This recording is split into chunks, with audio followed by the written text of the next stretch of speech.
Hello and welcome or welcome back to my channel. So I'm super excited because I thought I would do a blue moon reading because it's a blue moon and that's some very powerful energy, and even just preparing for this reading I'm feeling quite powerful energy, so I'm super excited. Just a reminder to you guys that I am going away next week. I do have availability for, I would say, 4 to 5 more readings before I go away. And then while I'm away, I will be doing readings, but it won't be done in this setup. It'll be overhead, but it'll probably be on some kind of altar cloth or something and not my usual setup. I'm gonna miss my setup. Anyway, I'm super excited to be able to do a blue moon reading today and work with the energy. I am using a deck that I've never used with you guys before. I mean, there's a couple characters that kind of give a labyrinth vibe, if you are familiar with the labyrinth. I don't have the labyrinth tarot deck, but it's not a deck that I commonly reach for. But today, because, there are 2 moons there, so mirrors, I decided to use it. So that one is called the Mystic Dreamer Tarot. And yeah, I could have just said that when I was introducing the piles, but whatever. So thank you for being here for another reading. There's no doubt going to be love involved because that's just how it is around here.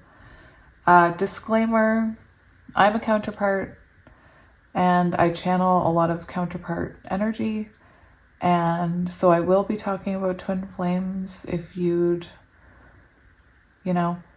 if that irritates you, then I suggest you click off, because I don't want to irritate you. I want you to feel loved. So, and it's okay if I'm not for you. Not everybody has to be for everybody. But anyway, so for pile number 1, we have, I've already forgotten what it's called. Oh my gosh. The Mystic Dreamer Tarot and this clear quartz tower. For pile number 2, we have the Unfolding Path Tarot, which is my second favorite deck. I am playing favorites. I am! And this is a rose quartz crystal. I can't help it. And for pile number 3, my favorite deck, the Light Seers Tarot, my first deck, still my favorite, we have this black obsidian tower. So yes, I am playing favorites. But anyway, if you need a minute to sit with the energy, please feel free to pause it and I will see you at your pile. I'm so excited. Hello, pile 1. If you chose oh my goodness, I gotta pick up that book again. The Mystic Dreamer Tarot. Again, it's not a deck I use a lot. And this piece of clear quartz. This is going to be a reading, your blue moon reading. I've never done a blue moon reading, so this should be very interesting because I don't know what's going to happen. I do have a list of questions that we're working from. I did pre-shuffle some oracle cards, so I will put those out now, and then I'm going to get tarot before I talk about it, because the tarot will reflect on... When I was pulling each oracle card, I asked a very specific question, and I used, 5 different decks? 5 different oracle decks? So yeah. So, to begin, present energy coming in with this blue moon. We have the Finch and Peach and romance. Hee hee. Oh, love. What to reflect on. We have Purity, 45. Very interesting. I have all the books for these cards so that we can get nice, clear messages. For a lesson to be learned, we have soulmates. So beautiful. Did I show you that enough? Did I show you those cute little penguins? So sweet. For what your personal power or what this full moon, the energy that it's giving your personal power, the ability to influence. We have the second chakra, Archangel Ariel. We do have 9s here, so 9 could be significant, 9-9.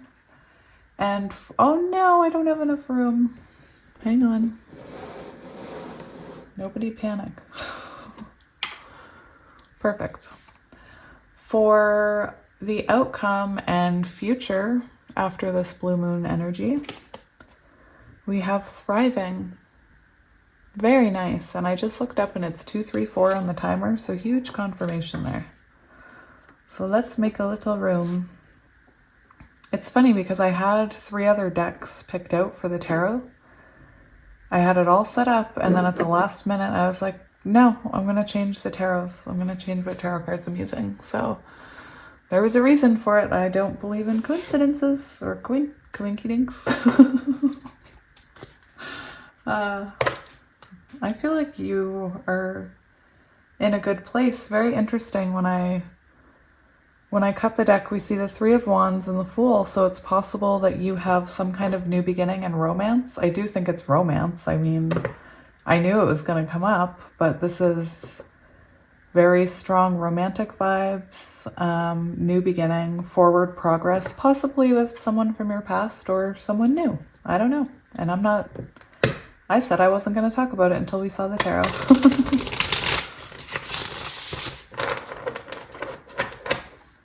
So yeah, I do like this deck. I find it's nice. It's a good deck to intuitively read. But like I said, for a while when I was using it, people were making comments about the imagery on it. Oh, there's a card that's upright. What card is that? That's going to be relevant. The Knight of Pentacles. That could be very relevant to you. You could have a slower moving earth energy, a slower moving earth sign. This is, again, a slow moving energy. So you could have been waiting for this person to wake up or something. I don't know. We'll see what else comes out. So Spirit, what energy are we working with here for this blue moon for pile 1? We're going to ask the same questions to complement the oracle cards. So the first question is, what is the present energy as this blue moon passes through? I don't know what the right terminology there. What is the energy this blue moon for pile 1? What kind of... Oh my goodness. Okay. All right.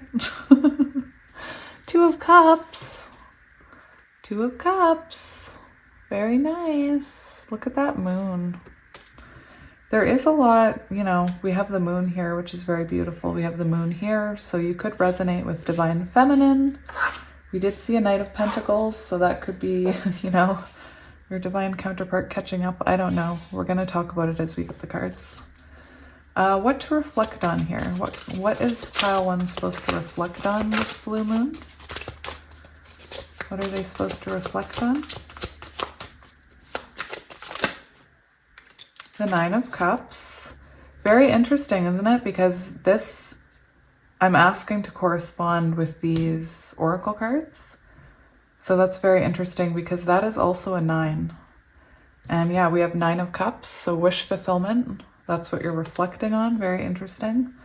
I don't know how I want to lay these out. We're just going to see what happens here. I'm trying to keep it as a line, but...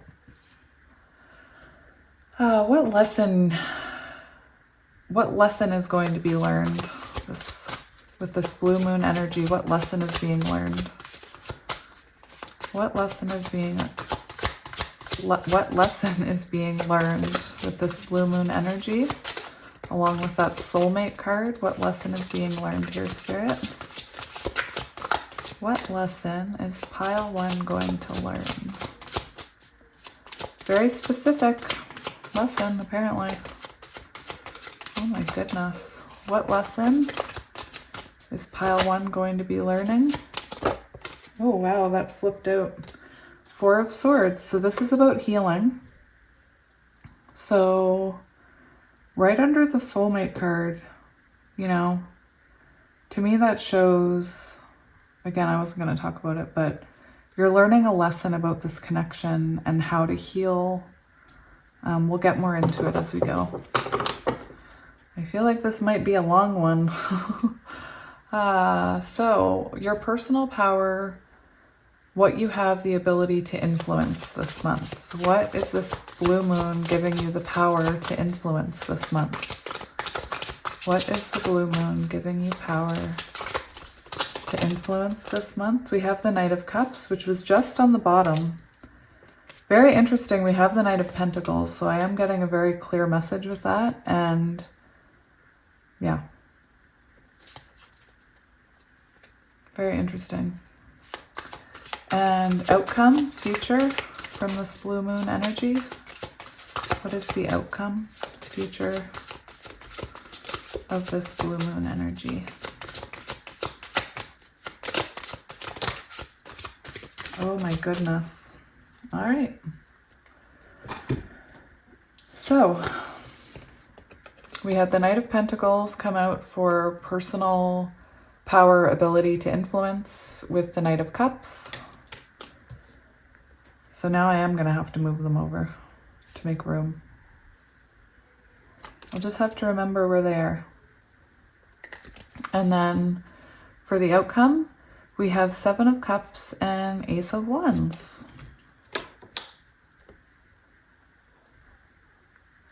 I don't really want to cover up that beautiful card. Oh dear.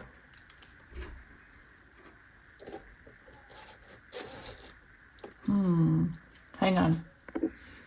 All right, I took way too long to straighten these cards, but I think I have them where I want them. I'm going to talk about these cards at the end.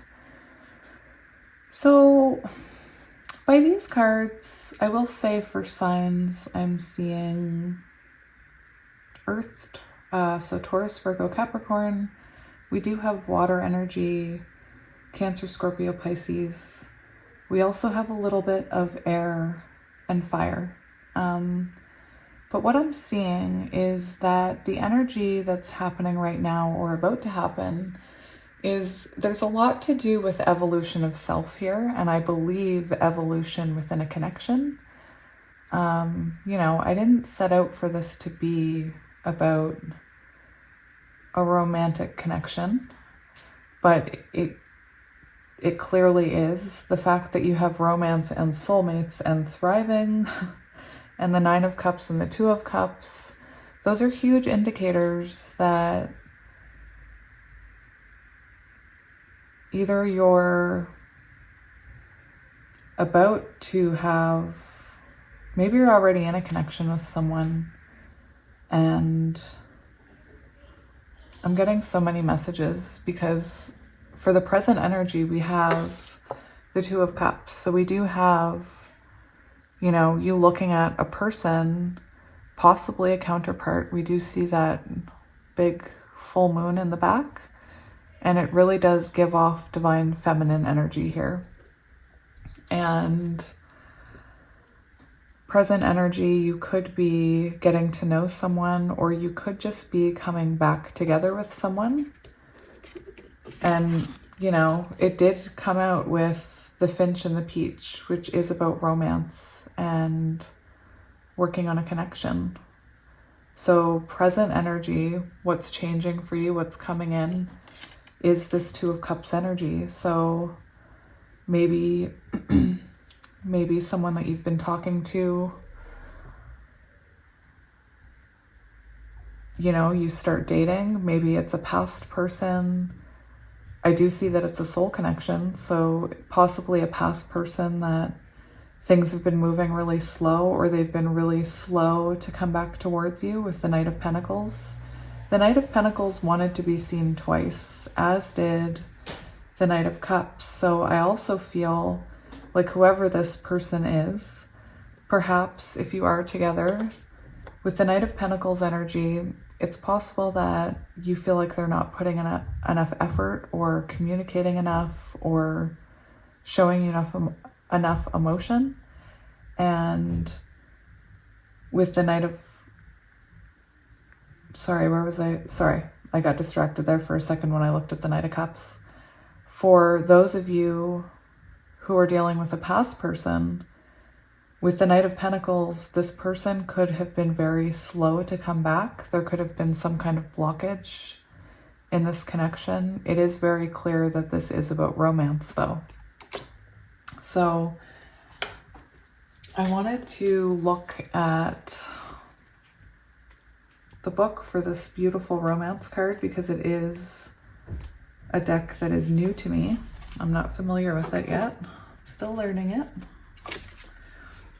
So this is what is coming in after this blue moon, current energy. Love is in the air when the finch and the peach appears. The peach, a sweetly scented, heart-shaped fruit, has long been associated with fertility, sexuality, and love. And the lively finch symbolizes exuberance, enthusiasm, and excitement. Your vibrancy and charm have led to a blossoming romance. Be open to and accepting of new love's many delights. So the affirmations with this card are, how do I show others I love them? And how do I feel safe and supported enough to be open to new love? So for some of you, it's possible, because we do have these two energies here. For some of you, it's possible that, you know, you could have released someone here. You could have released a past person, and you could still be dealing with the wounds of that relationship or something in your past. It's possible that you walked away from something here and you needed time to heal. And this card does talk about new love. So you could have been dealing with a Knight of Pentacles that you had to release. And that could have opened up the energy for this Knight of Cups to come in. So this could be a completely new person and not the past person. I shouldn't be moving the cards because I had them where I wanted them. But yeah, we have romance coming in. So take it as it resonates. Like I said, I'm seeing a lot of different situations here. I'm seeing a connection that could have been in separation and needed healing, time, growth before there could be a new start. For others of you, I'm seeing that you've let go of another love, or you've let go of someone else, and it's creating space in your life for someone new. So take that as it resonates. It's whatever, you know, what you're reflecting on this month, which is what we'll be going to next, is the Nine of Cups. So it's whatever makes you feel that Nine of Cups energy, that emotional, it's wish fulfillment. So, you know, if you're hoping for a new person after releasing someone, we see someone new coming in. If your wish fulfillment is working it out with this past person, that's what you're resonating with. That's what we see here. Again, it is a general reading, so we're going to get multiple messages for multiple situations, and I'm trying to leave it open. Stop moving the cards. I just want to touch them. So moving on, what you need to reflect on. So yeah, we see you reflecting on your wish fulfillment. So it could be that you have some kind of choice to make about what path to take. I'm feeling with that, you know, we see this unicorn in the woods. I do feel whatever this is, whatever this Nine of Cups is, whether it's a new person or an old person, I believe that you have changed. It's interesting that we have 9-9 coming out for the same question, because like I was saying in the start, nines are about evolution of self. So for a lot of you, this could have been a connection where you guys had times where you had to separate to heal and work on yourselves with that Four of Swords energy. For some of you, this person could have been really slow to come back, and you've been anticipating this, and that's your wish fulfillment. I am going to have a peek at the book for the unicorn card. So that's 45, which comes to 9.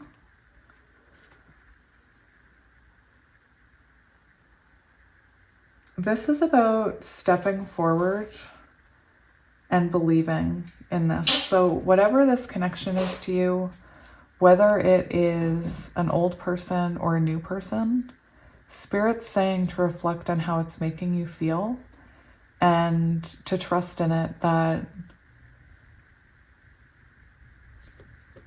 you know, this book was talking about, I'll just take it back out. I'll just read you it.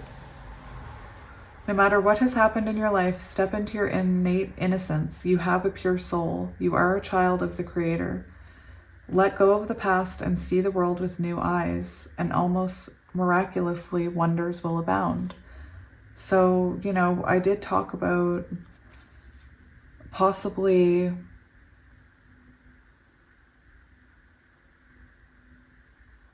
a past hurt that's blocking this. I'm trying to see where I was thinking of that message, but I'm sure it'll come back. The unicorn is actually a symbol of miracles as well. So again, for some of you, I feel this is someone that's taken a while to come around if it's a past person. Another part that I'm going to read to you here. Unicorns are symbols of miracles, magic, and enchanted living. The legendary creature can call the seemingly impossible into reality. If you have a dream that has eluded you for a while, this card is letting you know that all things are possible. The purity of your heart is emerging, and it's time for sweet innocence to flood your being. Purify your life, step into your innate innocence, and believe in miracles because they are coming. So again, Spirit's asking you to reflect on whatever relationship this is that brings you wish fulfillment. Like I said, you may resonate with it being a past person, a person you're with now, a new person. Spirit's saying that you can trust in this and that, oh, that's where I had it. This right here, this card talked about possibly letting go of someone so that someone new can enter your life. So again, for some of you, it will be a new person. But Spirit's saying to reflect on this, and there's a huge message that, you know, this is going to evolve in beautiful ways. Whatever this means to you, I'm curious what that means to you, that wish fulfillment.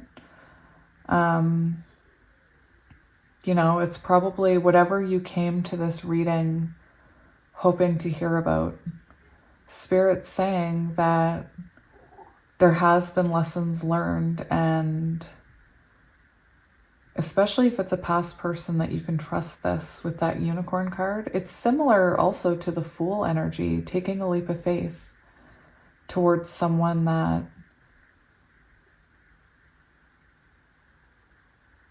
is your wish fulfillment. There is an energy of being afraid of being hurt, which is interesting because that brings us on to the next one. We have what lesson do you need to learn? And we have soulmates and Four of Swords. So the Four of Swords is all about healing, and it's about reflection and inner reflection. It's kind of the energy that happens when two people go low contact or even no contact. They pull their energy back because they're reflecting upon it. It's a very healing energy. It's an energy where you are reflecting and being guided, usually by your intuition. We do see this shining light here. So guided by whatever you resonate as what guides you, whether it be, it's whatever you believe in. I feel like this is also a message that, you know, this is lesson to be learned here. What lesson are you learning this month? And I'm hearing, you know, you're learning to heal not only this connection, whatever it means to you, but wounds that you've experienced in the past with past people, even with this person. Because you'll hear me talk a lot when when two people come back together after multiple fights or a separation, we often act as if we're going to repeat the same patterns. So we operate in fear. Maybe we don't communicate as well as we should because we're afraid of repeating the pattern. For those of you who resonate with being betrayed, you could be worried that person's going to betray you again, or go cold on you again, or ghost you, you know, all of that stuff that we're afraid of repeating.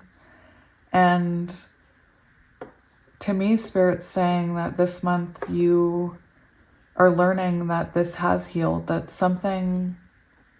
you've healed something within yourself that is allowing.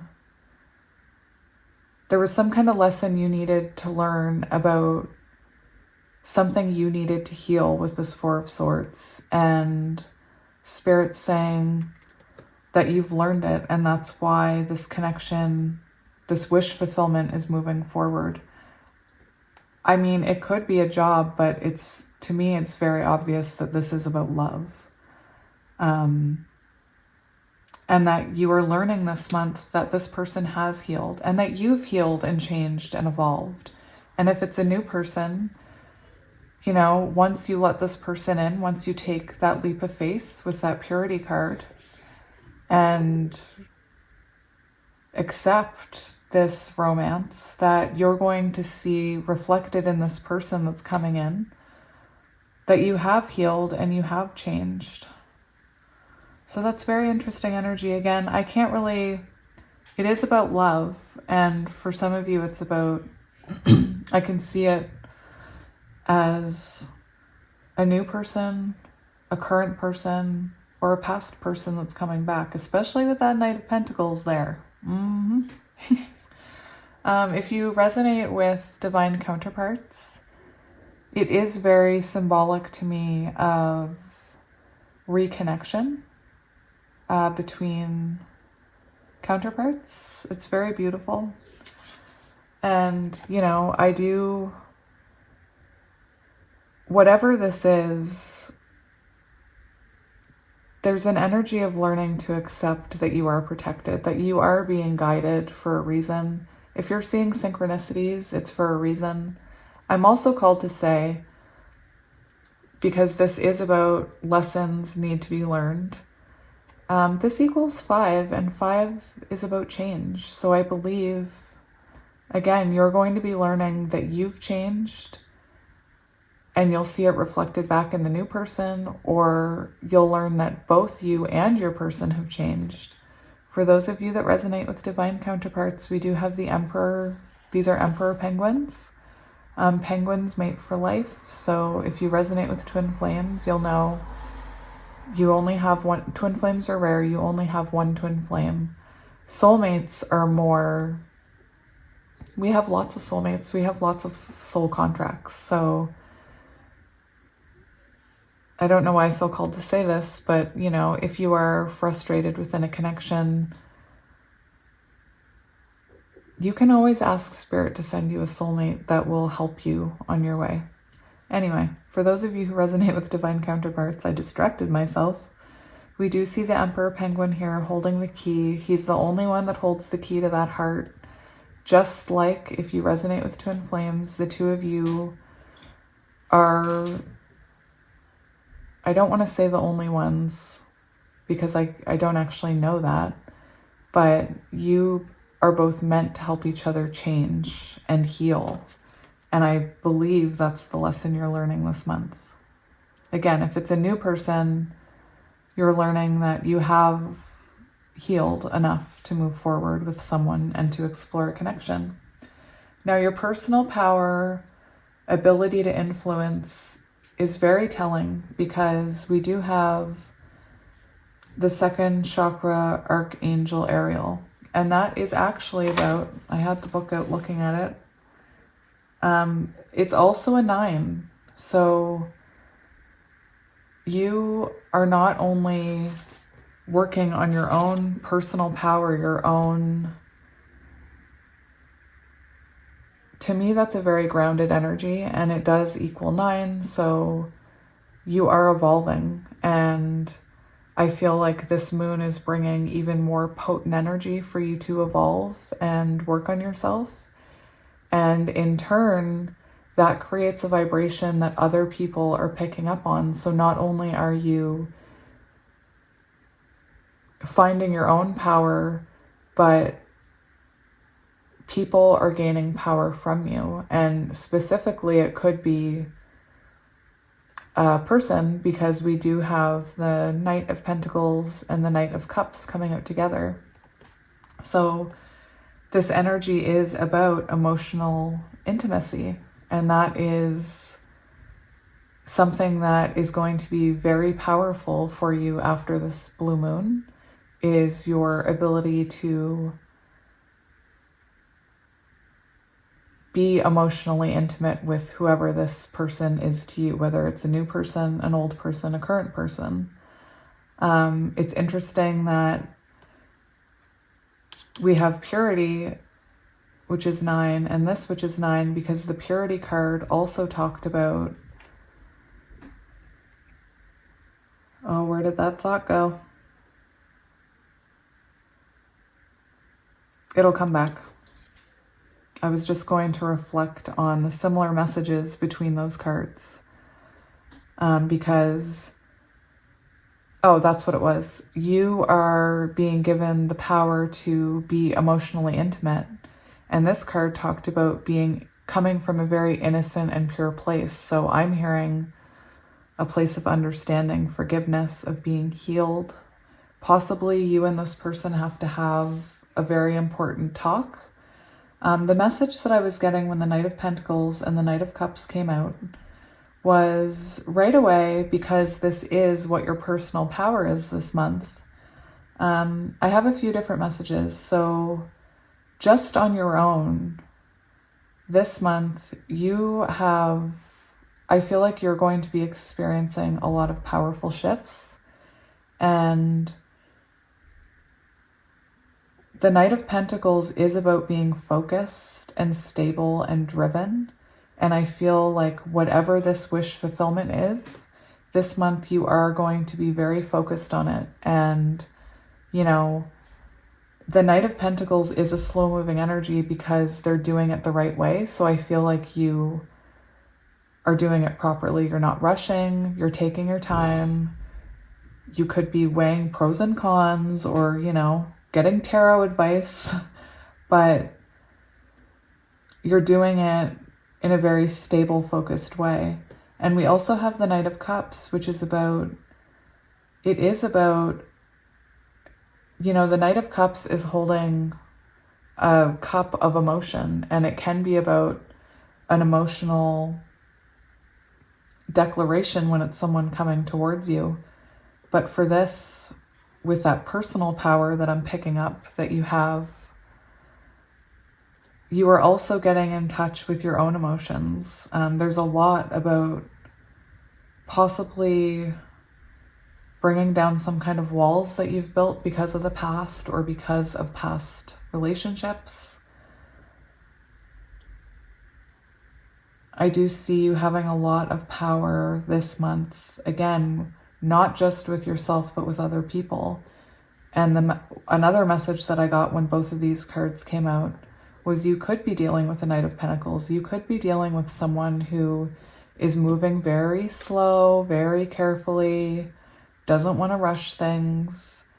And you have the ability this month to tap into those emotions, not only your own emotions, but I see you influencing this person's emotions, and they actually move from the Knight of Pentacles to the Knight of Cups. So, they go from that slow moving, maybe quiet energy, not hearing from them very much, or not much progression, to, an emotional declaration or an emotional, there's something, if you resonate with counterparts, there is a bit of mirroring here. So as you step into that power of looking at your own emotions and looking within, this person, if your counterparts, in turn will feel the same power. They will feel the ability to open up their emotions to you. And I see you really influencing this person this month. Again, not only yourself, but this other person, possibly even others around you. You could be in an energy where, you know, sometimes I know now when I'm in that energy, but it's when we're, you know, we're healing and we're vibrating really high and we come into contact with one of our friends and we're full of, you know, sunshine, the sun energy, right? The sun card. We're full of that energy and it reflects onto them and it makes them start to look at things in their life and ways to improve. It's that kind of energy. So, you know, to me, you're glowing and people around you are also benefiting from it. So yeah, this could be any type of situation. Definitely love related though. Definitely love related. So for the outcome in the future, we do have this thriving card, which I'll read to you.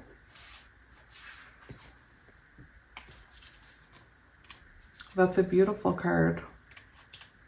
Giraffes could be relevant. We do see that beautiful moon in that card. So I'm going to read this to you. I'm going to read you the whole thing, not just the message, but the story that goes with it. This also equals, I do feel called to say it equals 11. So, you know. In the African savannah lives the tree of life. Oh gosh, I'm going to butcher this word. The baobab tree. Oh my gosh, I'm so sorry. I apologize. I never mean to mispronounce anything. This is a prehistoric species that predates humans. It is over 200 million years old.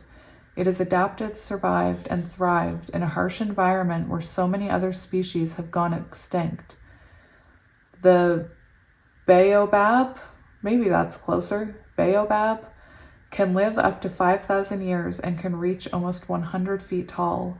It is a succulent, which means that in the rainy season, it absorbs and stores water in its enormous trunk. This water helps it to produce a nutrient-dense fruit in the dry season when the land is parched and arid. Arid? I don't know. These remarkable plants provide shelter, food, and water for both animals and humans.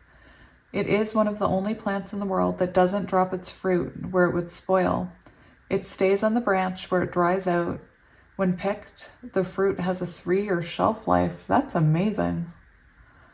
If you draw this card, you are a survivor, and not only do you survive, but you survive situations that others might find challenging to thrive. You expand when others shrink. This may be the time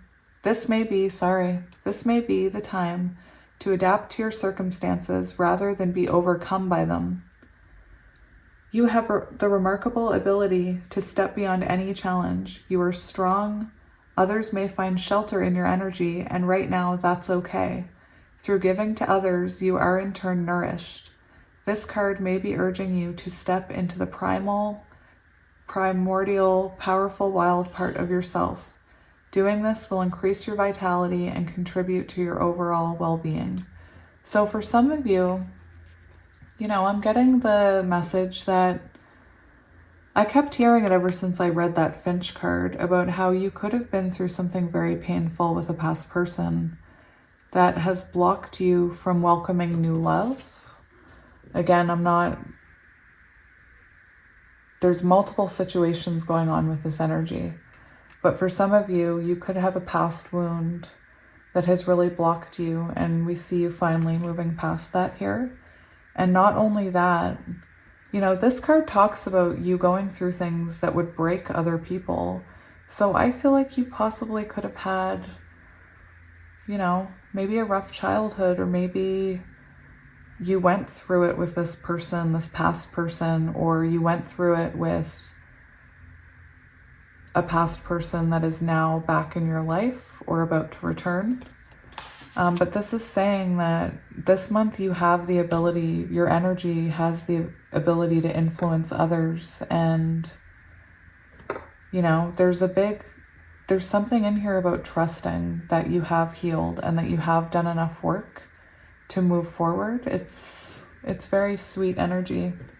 For the outcome, we do have the Ace of Wands and the Seven of Cups. So the Seven of Cups, to me, you could have been very confused in the past or didn't know which path to take, or, you know, you could have, it's an energy of too many choices or not knowing which choice to make or what to do.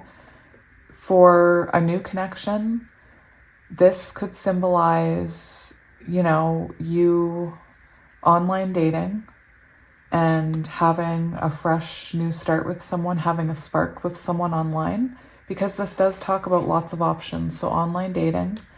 For others of you who this is about a spiritual connection that you've experienced separations with, this is about, it's finally time to move forward. I don't want to say you're finally being chosen, because that makes me feel icky. Like, you know, we're just supposed to wait around to be chosen, and that's not what it is at all. What happens is we're not chosen. And then we say, okay, bye-bye. And we go work on ourselves, and then we're the ones doing the choosing. Even if it is the past person coming back to apologize. It's a choice that we make. So there's, again, it's not about you being chosen.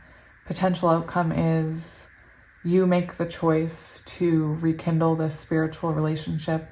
Oftentimes, you know, people talk about the Ace of Wands as being sexual energy and, you know, thinking about someone while you're alone.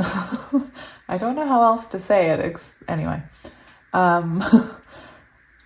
But the Ace of Wands in soul connections also represents, you know, a cycle finally being broken so that there can be a beautiful, passionate, new spark between you, a new spiritual chapter together. And so take this message as it resonates. Again, there's you making a choice about something. You're either choosing, maybe you have been dating a few people or communicating with a few people online dating, or even just in your messages. And potential outcome is you do choose one of them and you have a new beginning with this person, especially once you learn that you have healed and that you're ready to move on.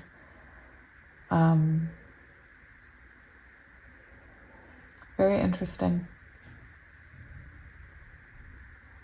This Ace of Wands is very beautiful because, again, a lot of people talk about the Ace of Wands being sexual energy, and while it is, it's fire. It is also about, it can be about being awakened or illuminated to something. In the Light Seers, it's a spark in the third eye. And here we do see this spark here, so something being illuminated. A new path with an old person is what I'm hearing. Very, very nice. I don't know if any of that's going to resonate. Again, every time I come here, I'm like, I'm just going to see what happens. It's okay if it's not about love. And then it's like, oh no, it's about love. I can't help it. It's what I channel, so don't come for me in the comments. I say so confidently. So what I want to do now is I have 3 other oracle decks that I don't use a lot.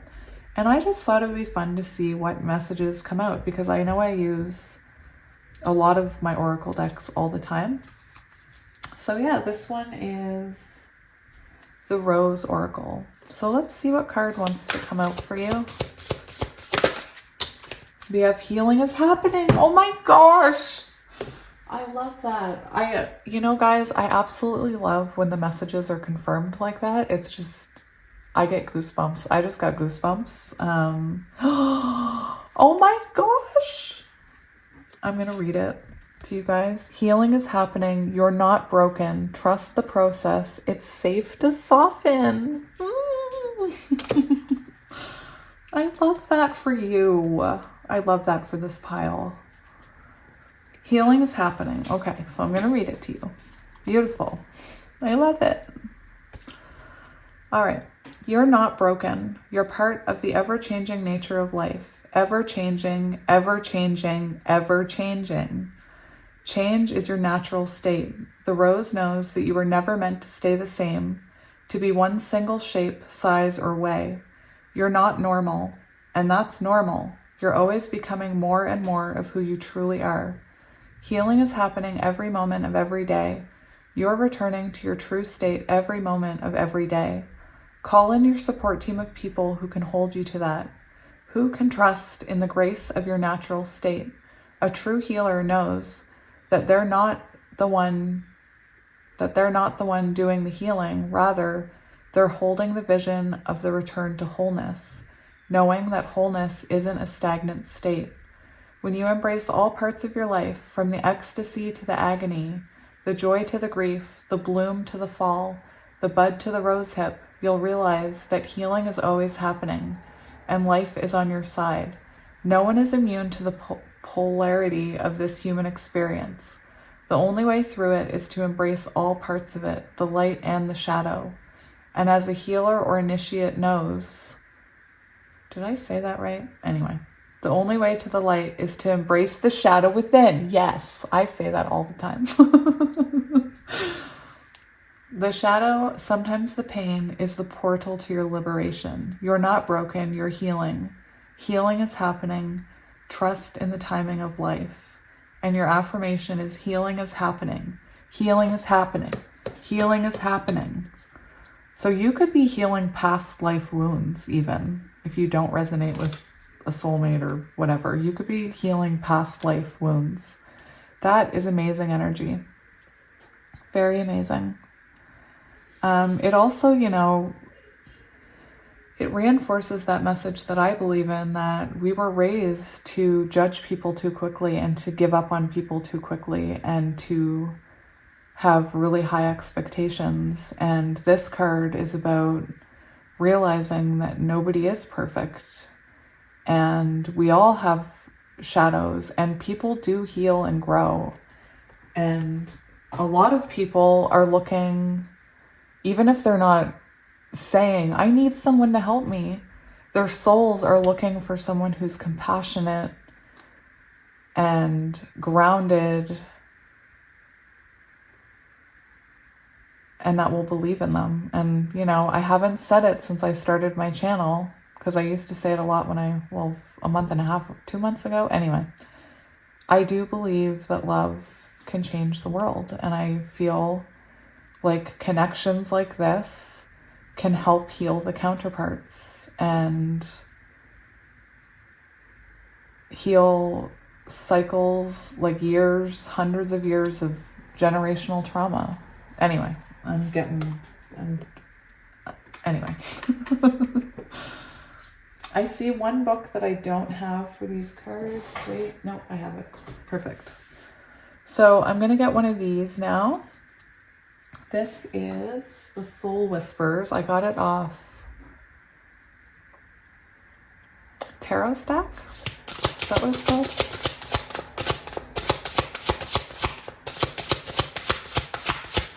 What advice, what message does pile one need to hear? What message does pile one need to hear? Very particular messages for you, apparently.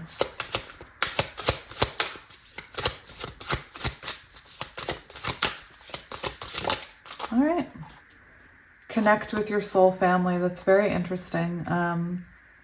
I have no idea. I'm going to read you these books. I'm going to have to put these cards... No, I'll flip them over. I have no idea what YouTube will flag, so I'm trying to be very careful. So we have 22, and this says dissolve your ego by going within.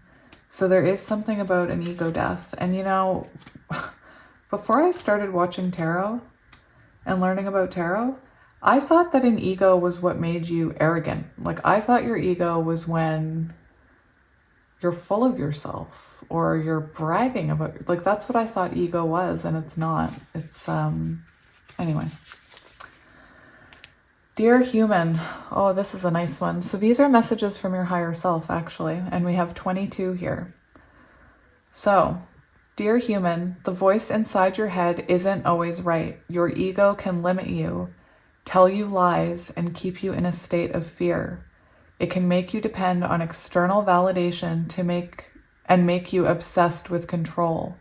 To differentiate between your ego and your heart, remember, being in alignment with your true self means acting from love, not ego-driven fear.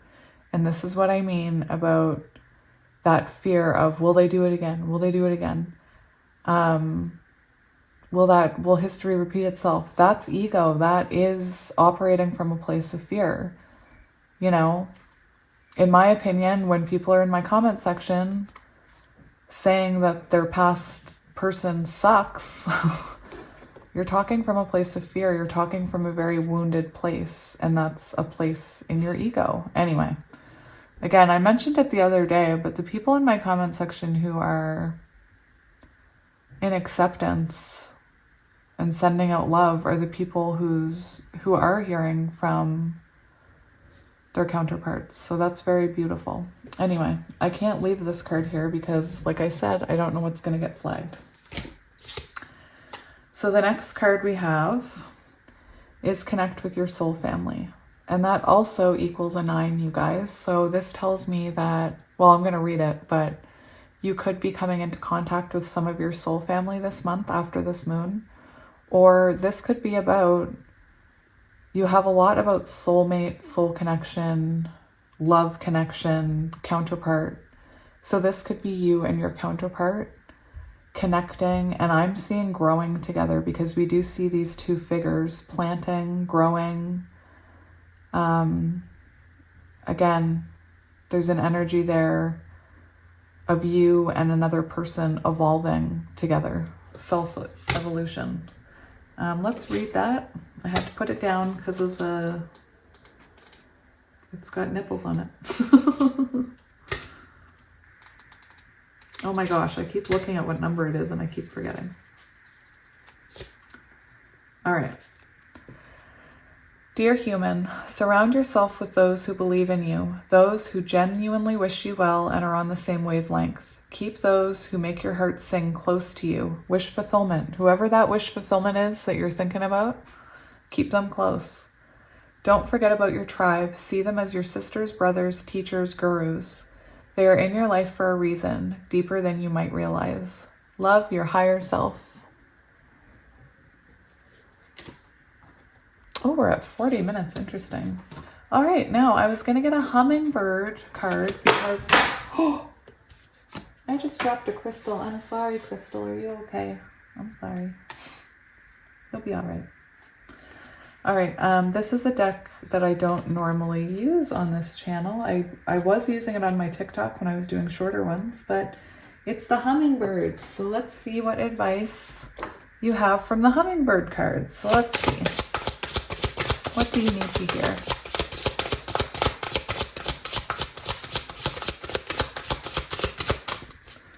What do you need to hear from the hummingbirds?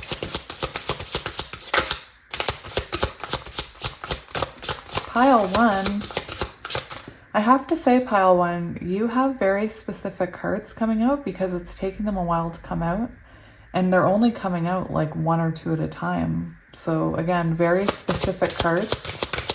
I'm very interested to see what this card is going to say. What does Pile 1 need to hear?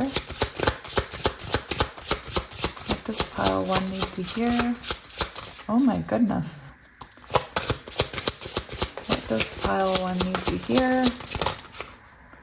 You didn't come out. I can't even see you, so I can't take you. Oh my gosh, this might be the longest I've ever shuffled. There we go.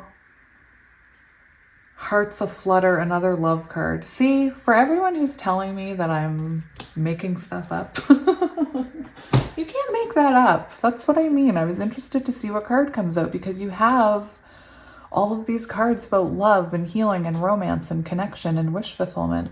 And now we have Hearts Aflutter, which, you know, very 2 of Cupsies. Join in the dance of romance that is swirling around you. Open your wings and let love in. Now I'm going to read that to you guys. Let's see what the hummingbirds have to say. Hearts aflutter. Hearts aflutter. Like fireworks. Can you see that? Yes, you can. Like fireworks, a hummingbird's mating dance is a spectacular sight. Bursts of jewel-toned feathers swoop and spin in dramatic aerial displays, while punctuated chirps and shrill songs beckon for love and attention. Can you feel it? Hummingbird asks, your heart quickening, your soul stirring. Love is in the air. Whether you've been searching for your soulmate or you are in a relationship, new love is being born. A spark is reigniting with passion, and that's what the Ace of Swords or the Ace of Wands is. It's a spark of passion. A spark is reigniting passion within you, answering your deep desire for romance and connection. Bit by bit, the flame has been kindled by your willingness to open your heart, to forgive, to heal old wounds. Oh my gosh!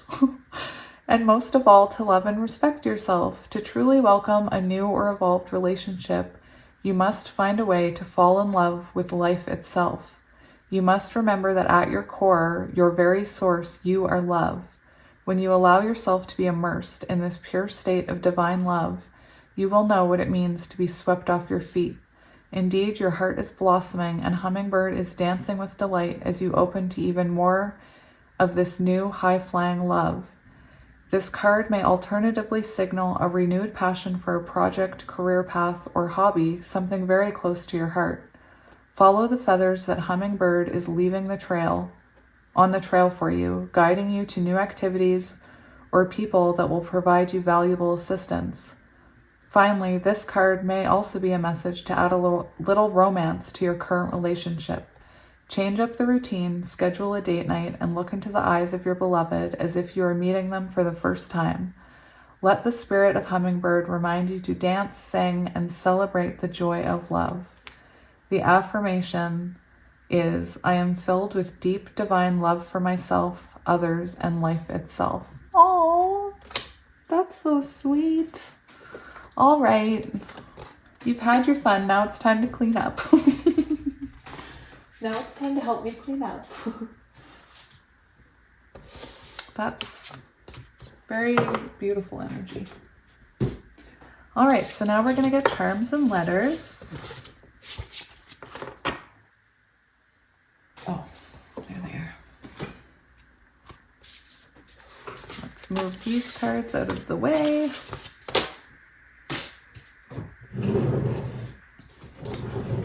All right. So letters.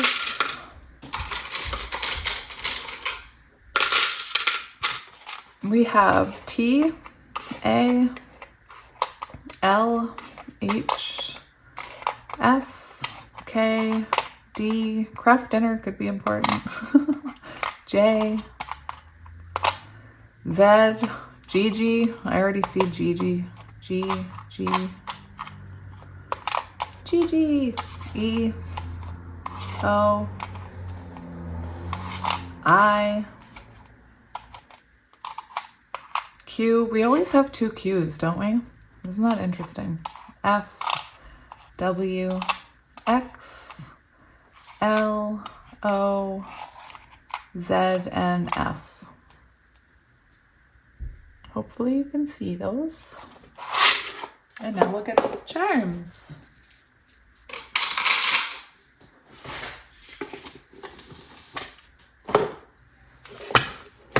I'm going to close my eyes, give it a stir. Sorry if it's really loud. Okay. What do we have here? So we have a mermaid. Mermaids could be important. Little Mermaid could be important. We have a rose, so the name Rose, or I'm even hearing Beauty and the Beast with that. We have a whale tail. To me, that symbolizes, well, whales could be significant, whale watching. But also music could be very important, healing, very healing energy, the whale, because of water. We have a feather, symbolizing possibly communication or messages from the universe trying to guide you. We have a cat. Oh my gosh, is that a pig? Is that a love pig? Can you guys see that love pig? Pigs could be significant. We have a pink flamingo. I'll have to look up what flamingos mean. Oh, we have 2 elephants. Oh, we have 2 elephants. We have a flower or a lily. We have 2 kitties. Very interesting. We have this peacock or swan, however you want to take that. We have another swan. So yeah, I think that's a swan. Yeah, 2 swans. Very nice. Swans do represent union and soulmates. So again, lots of 2s, hey? Lots of that energy. We have 2 of these owls. Look! We have 2 little hooters. We have another flower. We have a strawberry. We have whatever kind of shell that is. A star. Transformations, butterflies. Butterflies are a good omen. We have a fish. We have the Eiffel Tower, could be relevant. We have another star. So your stars aligning together, maybe. We have a little blue butterfly. We have, ooh, a very big seahorse. Very nice. Just one. Still waiting for its mate. We have a little bunny. Little white bunnies could be relevant. Divine timing, I'm hearing. We have angels watching over you. Yes, music, important. And whatever that triangle means to you. So pile 1, thank you for joining me for this blue moon reading, and I am wishing you all the best. Enjoy the energy today. And yeah, thanks again for watching my ads and for being so supportive. And until next time, I'm sending you so much love. Bye. Hello, Pile 2, and welcome to your reading. If you chose the Unfolding Path Tarot and this rose quartz crystal, this is going to be your reading about what's happening, what's being released this full moon, blue moon. Pile 1 was very interesting. I do have a list of questions that I asked specifically for each oracle card. So each oracle card will represent something, and then we're going to get tarot to also complement the oracle card for that question. And then we have 3 other oracle decks that we'll get advice or other messages from, and then we'll do charms and letters, and then we'll be done. So yeah, before we begin, I thought, well, let's shuffle. I hope you're all doing well today. Very potent energy today. You know the expression, it only happens once in a blue moon. So miracles might be happening, who knows? I will say for pile 1, I was, again, love is going to be part of it because that's just the way it is. But pile 1 was, you know, it was really about love. Like multiple oracle cards. All right.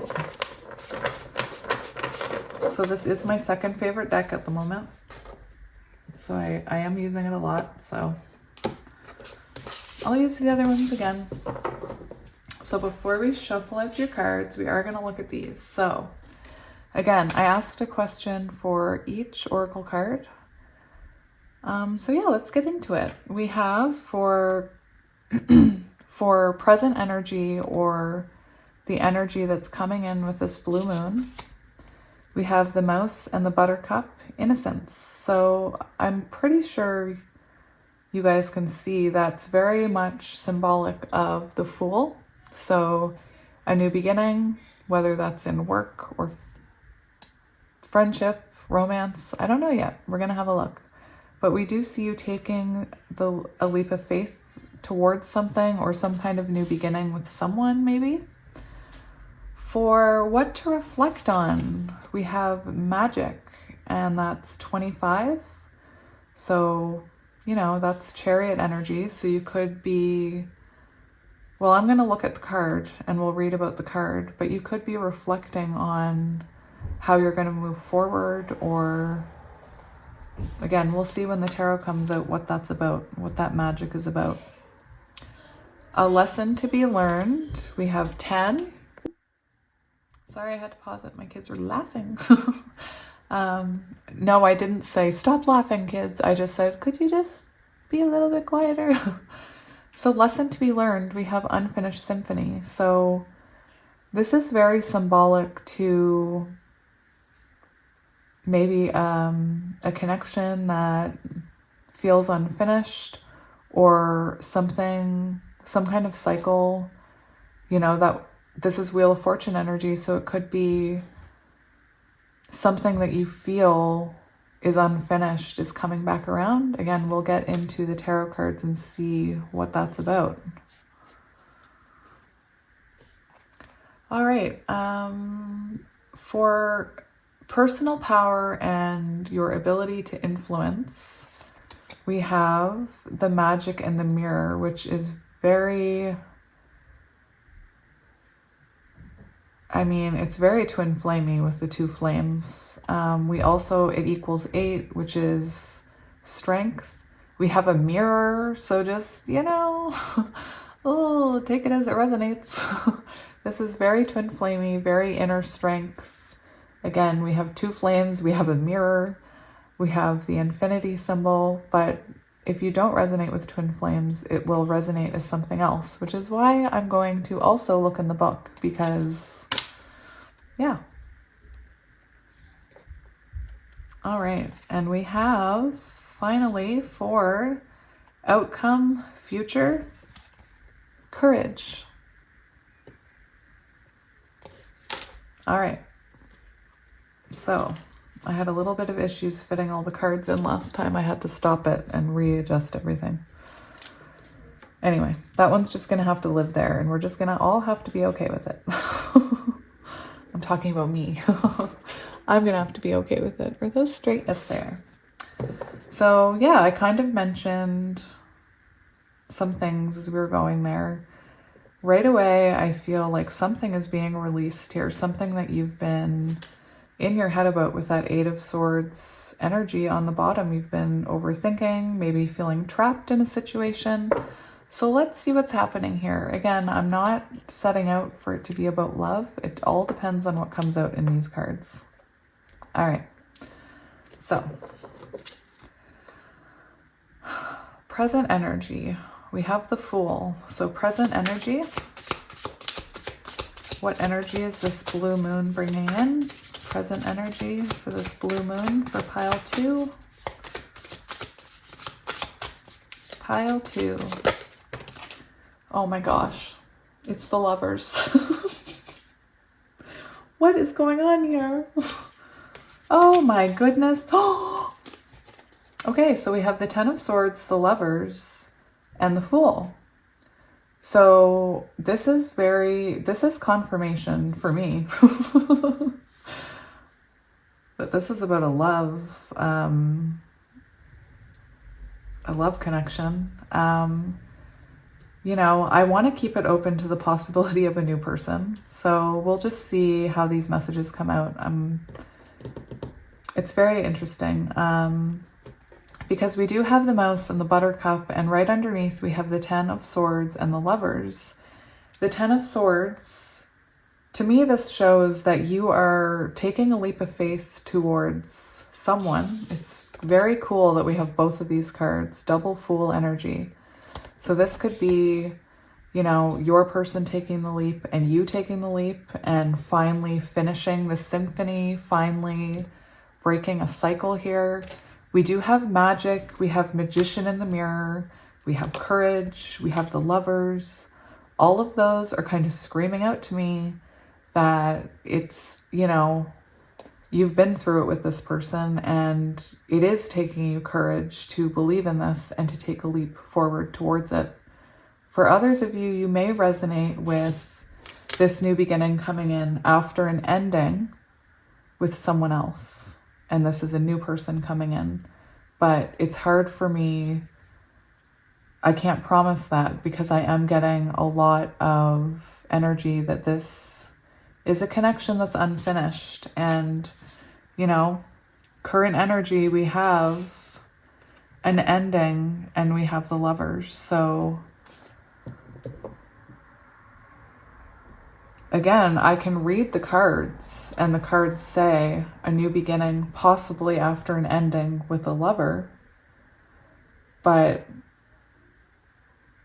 a lot of this energy is showing me something else. So I kind of want to actually get more cards before I go any further.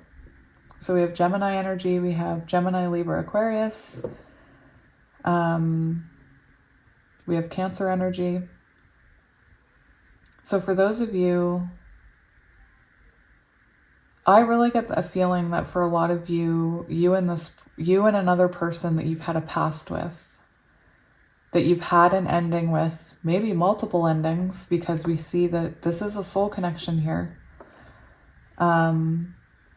You and this person taking a leap of faith towards each other again. And maybe it's possible that you've both, you know, transformed apart, but we have a leap of faith towards this Lover's energy. So however that resonates to you, you know, you could be listening to this and feeling like you're ready to take a leap of faith towards a new person. But I am getting very strong energy of a past person. So that's probably where this reading is going, but we can see. This Lover's card is very telling of the pull that you feel in a twin flame connection to me. As if you're tugging on each other's energy, as if there's a piece of you missing when you're separated, that it can't be replicated by anyone else. And, you know, we do have that very twin flamey card there. So we can talk about more of that once we get going here. So what to reflect on? It's beautiful that we have the Moon card for what to reflect on, because the Moon is about reflection. It's about listening to your intuition. That's also Chariot energy. So you could be reflecting on how you're moving forward within this connection or within a new connection. Let's see. What are you reflecting on after this blue moon? What to reflect on? What are you reflecting on? We have the Page of Cups. Oh, look at that. So we do have the High Priestess on the bottom. So again, for a lot of you, I feel like you are reflecting about a soul connection. I'm also getting Divine Feminine with that moon and the magic. Divine Feminines, they do have magic within them. And especially if you're a light worker or aspiring to be a light worker, if you are a High Priestess, you could be actually reflecting on your own journey as a light worker or as a High Priestess, as a spiritual advisor. You could be reflecting on that part of your journey right now. Possibly, see, now I'm getting more messages now that we have more tarot. You could be reflecting on your spiritual journey and your own path on being a light worker or a healer while you're going through a separation with someone you believe is a soul connection. For others of you, you and this person have a new beginning here, which is allowing you, you know, when you come into union or when you are both growing and changing and evolving as counterparts, when you come back together and you take that leap of faith towards each other, you know, for me anyway, I experienced a lot of changes in my intuition, a lot of changes in my ability to, you know, guide other people. After that, instead of trying to guide myself on my own journey, I thought, well, maybe I can help others. So I focused on that. So there's a message of you reflecting on your own spiritual journey here. But yeah, we also have the Page of Cups, the water energy, Cancer, Scorpio, Pisces, and we have some air, Gemini, Libra, Aquarius. You know, we started the reading with the Eight of Swords on the bottom. So you could be overthinking something. It's interesting because the Page of Cups is, you know, I always see it as a small apology or an apology that you thought you'd never get. So you could be, I'm getting lots of different messages here. You could be reflecting on, you know, what I'm seeing is for those of you who have had an ending with this person and they're taking a leap of faith and coming to you with possibly, this can be a choice, the Lovers. They could be coming here with some kind of offer with the Page of Cups, and that's what you're reflecting this month. You're reflecting how you felt. Maybe you felt trapped within the connection. Maybe this connection made you overthink. This is also an energy of things happening that you never thought would happen. So it is very possible that this connection that you thought was gone or your ego told you was over and that person could never change. We do see this person coming back here. You know, on the Light Seers Tarot, we see a flying pig. So we think that'll happen when pigs fly. When pigs fly. So yeah, you're reflecting about that here. Possibly someone younger than you coming towards you with an apology, especially if you resonate with twin flames. I'm going to... No, I'll leave it there. You have a lot of cards. I'm just going to kind of go like that. So yeah, there is something about you reflecting on your own spiritual path. So now lessons that need to be learned. So very interesting because the lesson you need to learn is that you do have some unfinished business. Whether that's a job, whether that's a dream. We'll see what the tarot says. For a lot of you, it could be a twin flame connection. But this is, you know, to me, this is saying that this month you're learning that this isn't over. So again, for those of you who are in separation, you could be finding out this month, maybe you've been waiting to hear from someone and you find out this month that, you know, they do still think about you, that you're not imagining this, that this, you felt like it was unfinished for a reason because it was. And that's usually what I tell people is, you know, when you know a connection's over, it's easy to detach and it's easy to release it. But when you can't release it, when you can't detach from it, that's very telling of a soul tie. Anyway, let's see what the tarot says for this. So what lessons are being learned? What lessons are being learned? 10 of Pentacles, 2 of Cups. Oh my goodness. We have the Emperor and the 2 of Cups and the 10 of Pentacles. So we have 10-10 here. So, you know, I think you're learning how to... I do feel like this is about a connection, you know? I can't help it because it's the 2 of Cups, the 10 of Pentacles, and the Emperor. So to me, there's a message here for those of you who resonate with twin flames. This is a very twin flamey pile. It is. I can't... There's no way around it. I resonate with the Courage card. You know, it's that energy that you feel when you hear from someone, from your counterpart, and you think like, do I have what it takes to try this again? Do I have what it takes to take another go at this? Are they ready? Am I ready? You know, you'll hear readers say the twin flame journey is not for the weak. And it can be a long time before union. And that's part of, you know, the farther along you get in the twin flame journey after, you know, there's been multiple towers, you've done like self-sabotage, they've done self-sabotage, where am I trying to go with that energy?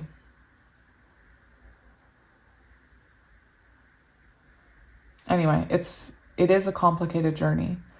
And usually I will also say that for twin flames, I can't help it. To me, this is twin flames. What I was getting to was that it's such a hard journey, and you both go through periods where you push it away and you deny it and you become the runner, even though it doesn't feel like you're running. A lot of feminines go through a period where they're like, I can't do this anymore. This can't be my twin flame. They push the connection away. They say, I deserve better. And again, everyone has their own journey and their own choice. And I do not blame anybody who doesn't want to do the twin flame journey. It can be a ride. So yeah, that's what I'm getting with that courage card. But here we have for what you're learning. I feel like you are learning that this connection, whoever you think of when this Emperor card comes out, when that Lover card comes out, listen to your gut. Whoever popped into your head when that Lover's card came out, when that Unfinished Symphony card came out, that's what you're learning from. You're learning, to me, this is that you're learning that this person is ready to step up and be there for you. They're ready to have this Two of Cups energy with you. Unfinished Symphony about the Ten of Pentacles, that's very symbolic of your story with this person not being over and there being a happy ending. That's very beautiful energy for what you're learning. You could be learning to build a home with this person. You could be learning,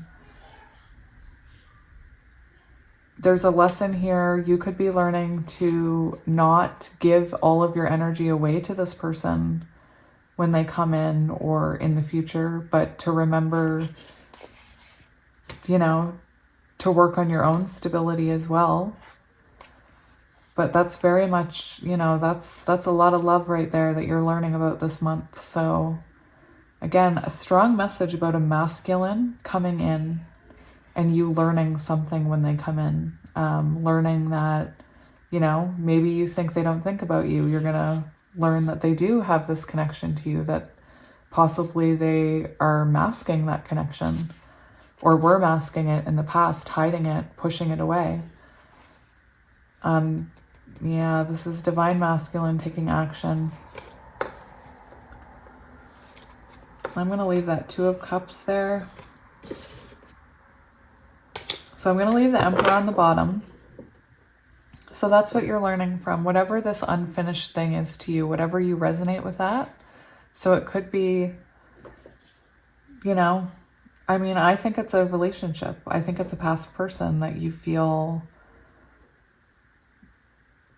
I'm hearing never-ending story in my head. And you could be learning that this person feels the exact same way as you. We also have this mirror energy, so that's very interesting when we get into that.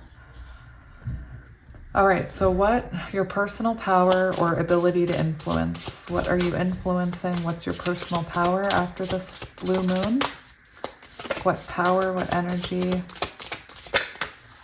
We have the Ace of Swords, breakthrough, and on the bottom, the Sun. Oh my goodness. So yeah, huge breakthrough moment. What I'm finding very interesting, again, is that this is a very twin flame-y pile. And now we have...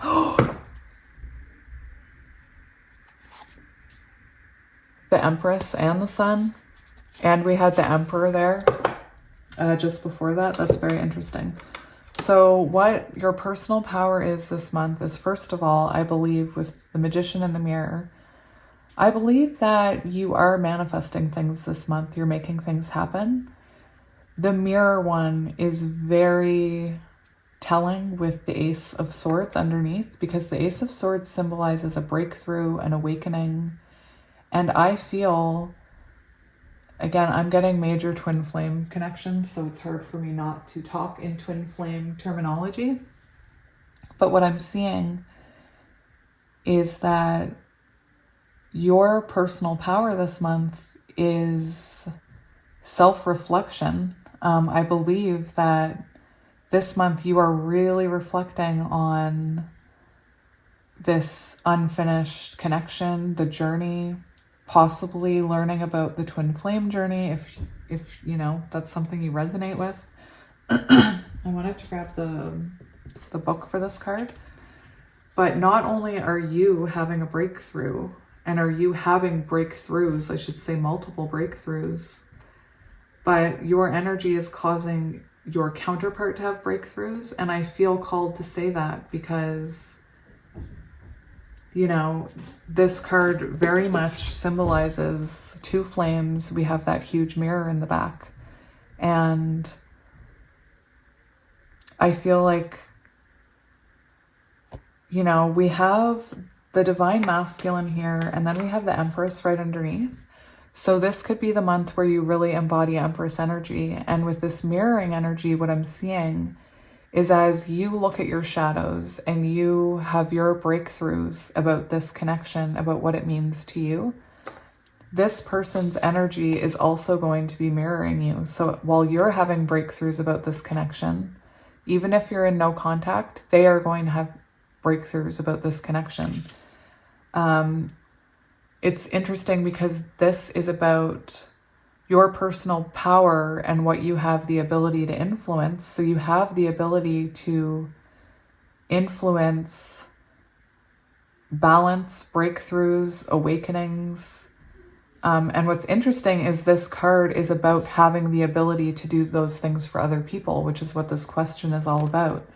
So again, there's a message about being in your divine feminine or divine masculine. Take it as it resonates, because, you know, we have the sun and we have the Empress here. That's Taurus and Libra and Leo.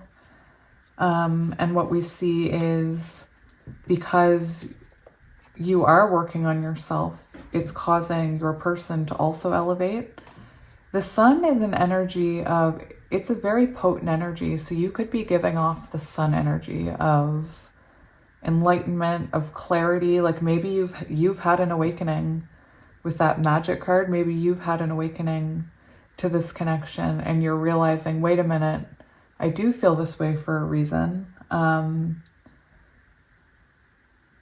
you're having the courage to go towards it and you're choosing it. One thing I never got to because I cut myself off was, oh no, didn't I have another card there? I guess not. I'm going to have to go back and check the video. I feel like oh no, I haven't pulled a card for that. Oh my gosh, I don't know what's wrong with me. Anyway, continuing on.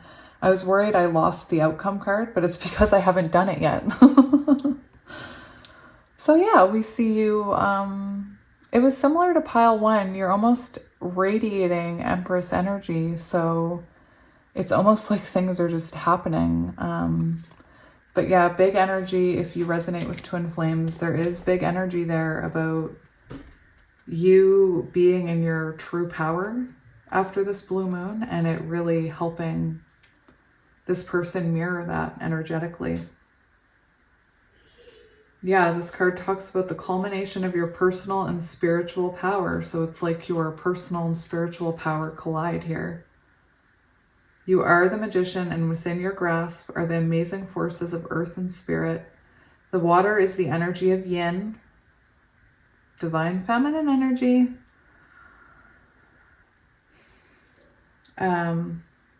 The power of spirit and clarity of thought. The flame is the energy of yang, bringing direction and creativity. Together, they give you the magnificent magic of transformation. And this is saying that you have a true power. So we did see messages about you pursuing a career or a path as a light worker. So that's very strong here.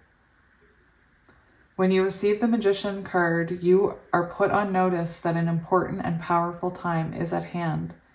You are the alchemist of your life, and just as an alchemist turns base metals into gold, you are now able to transform your difficulties into great blessings. So that's beautiful energy. This is true of every area of your life. Claim your power and embrace your intentions in your heart and in your daily life. Direct your destiny, and the mists of the future will clear into brilliant reality. And for those of you who resonate with twin flames, it is true what they say about you being mirrors. I really found that hard to believe on my journey, that when I was working on myself, they were working on themselves. And usually what happens is there's a delay. So the masculine lags behind a little, so it doesn't happen at the same time. But you were in very powerful energy this month for this connection to have a breakthrough. It's beautiful energy. Again, it's going to take courage. That courage card is there. And, you know, we started it with this, so you know how painful this journey or this connection, the ending was. But also how beautiful it was, because look at that energy. Worth holding on to, I'm hearing. Okay, let's get an outcome card. So what is the outcome after this blue moon? What is the outcome energy? The Wheel of Fortune. Woohoo! Beautiful. How's that for outcome energy? So that tells us that the outcome here is, first of all, destined. For me, this is also, I hear a message in this because this is about, it can be about when the wheel stops moving and there's stagnant energy. And I do believe that you and this person went through that, where there was an ending. And this is Spirit's way of saying that this wheel is starting to turn again, that you guys are going to be back on this path of forward movement. Again, there's something about your energy. I'm interested to hear if anybody feels like they're in Empress energy, because there's a lot of Empress energy.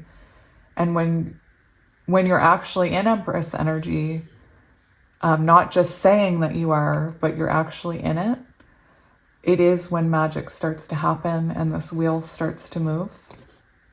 I am, you know, there's also a message here with this Courage card and the Wheel of Fortune, that all of this pain that you experienced in the past was for a reason. It's all happening in divine timing.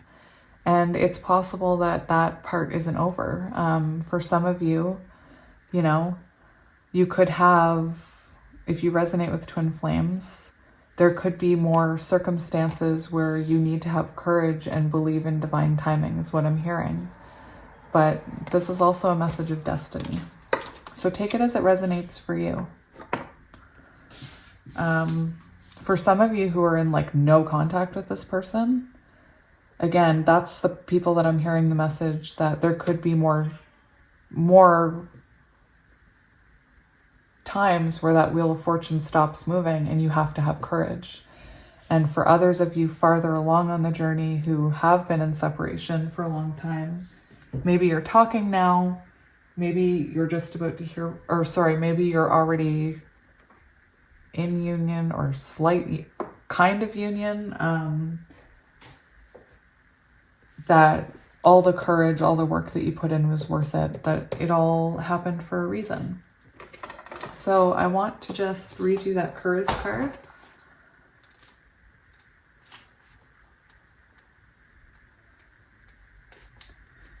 We have Courage. The waves crash again and again on the rugged, rocky shore, and yet these ancient rocks face each storm with strength and fortitude. They are strong beyond measure. Guys, this is also on page 13, which is the Death card, death and rebirth. So the end of a cycle, possibly. When the waves are gentle, they stand strong. And when the great storms arrive, they remain strong. They never falter. This card signifies that an enduring, everlasting, passionate courage in the depth of your being is arising. See? Very interesting how it coincides with that Wheel of Fortune, isn't it? There is nothing that you can't confront and face. You are a warrior of the light. Lots of light worker energy. Step forward, throw your shoulders back, and stand up for yourself with passion. Speak for those less fortunate. Be impeccable in all of your actions. This isn't the time to be timid and pull back. Don't be limited by the beliefs of others. Use your passion to make a difference. Courage doesn't mean that you aren't afraid. Fearless means fearless. Acknowledge your fear and take action anyway. Make a stand. You are strong and powerful and have great valor within you. So whatever that is that you're being called to take a stand against or towards, again, for some of you, I'm hearing that you're meant to be a light worker, but your ego's getting in your way, which is exactly what happened to me. I would say all these things to myself that weren't really true, and they were just, you know, my ego trying to stop me from doing this. And I'll be honest, when I started doing this, I was terrified that I wouldn't know what I was doing, but we're light workers for a reason. And once you start delving into it, it'll only get more powerful. So that's also a huge message here, because I believe that twin flames are often, you know, the feminine is meant to be, I mean, I've heard that you're both meant to heal people. So maybe your person's a healer too. Take it as it resonates. And that can also be through music. Like, it doesn't have to just be through tarot. It can be through music. So this is the Rose Oracle. I wanted to use some Oracle decks that I don't normally use. And the messages in pile 1 lined up with their tarot and other oracles so beautifully. So I'm very excited to see what comes out for pile 2. So Spirit, what message do you have for pile 2? What advice? What do they need to hear? Divine plan, wisdom, intelligence within, destiny. Oh, I'm going to take that. So on the back, we have the return, a new story, you decide, alignment, it's coming together. And like I said, this is very twin flamey, this pile. I know people are going to get sick of me saying that, but this does talk, you know, a new story, you decide. We have a new journey, a new leap of faith. You needing to make a decision, you decide. Alignment. This is about alignment, this energy right here, after realizing and learning that this isn't finished. You come into alignment. Destiny, which was the other card. So let's read this. This is one of those decks that I want to read the card because the cards are so deep in meaning.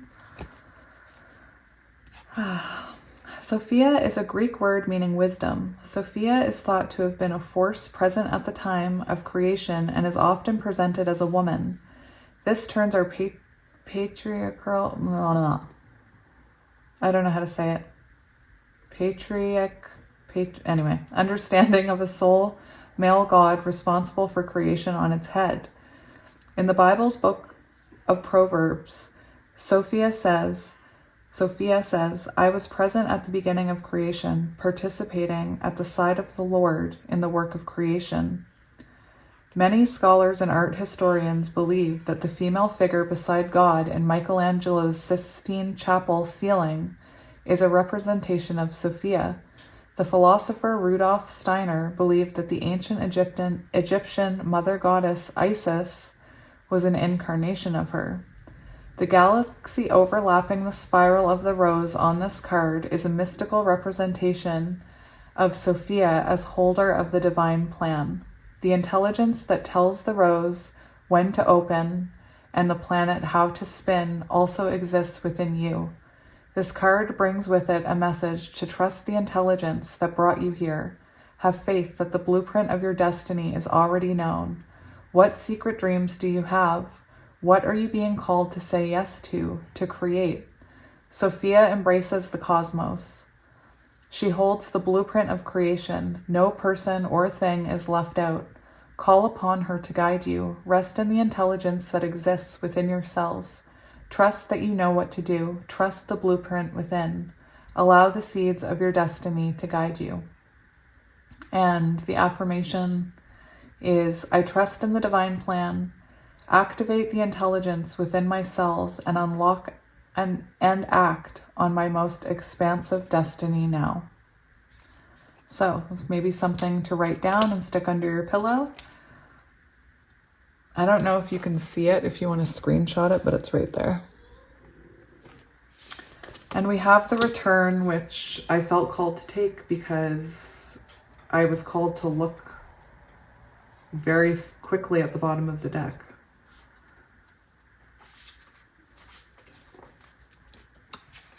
You've patiently waited for this moment. You've likely been working on the inner for some time now, and the outer is beginning to come into alignment. As changing beings, we're in a never-ending growth cycle. This doesn't mean that we're constantly in bloom. This means that we're constantly changing. This card is like the bloom, however. It's more powerful than that. It heralds the coming and going of a whole new way of being, an entirely new story is being written. This card heralds a great shift in your life. This often takes times, sometimes even lifetimes. Acknowledge how far you've come and how far you've grown. You are part of creating change, not only in your own life, but in the world. Take a moment to take it in. You're just one of many, but your being here matters. A petal in the rose of a new humanity, part of the forever unfolding. Things are aligning for you and around you. They're convening and coming together. You're in the right place at the right time. Your outer world matches your inner world. This card is delivering a message of harmony, coming together, and the embodiment, I have chills, the embodiment of holding a clear vision for years. You've been doing the groundwork to get to this moment right here, perhaps for months, years, or even lifetimes. Use this moment. You get to decide what happens next. And your affirmation, I acknowledge how far I've come and how far I've grown. I decide what happens next. That's very nice. All right, so now I'm going to get, this is the Soul Whispers. Oops, cards are trying to come up with it. So this is the Soul Whispers. So let's see what you need to hear. These are messages from your higher self. Messages from your higher self. Messages from pile 2's higher selves. That one wanted to come out.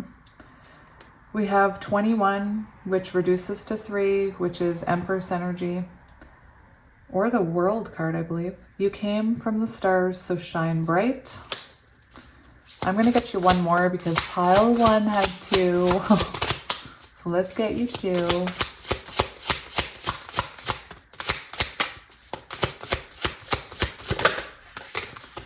We have 29, 11. Shout out to my twinnies. Trust your intuition. Trust your beautiful intuition. So let's get the book and see what these messages from your higher self are. So this would be from your highest self. Anyway. Dear human, do not ever dim your light to make others feel comfortable and safe. If they cannot handle your glow, it is their insecurity to overcome. They are confined to the limitations of what they think is possible. The world needs your gifts. The world needs your light. Shine bright, your highest self. Again, a message about you being a light worker. Dear human,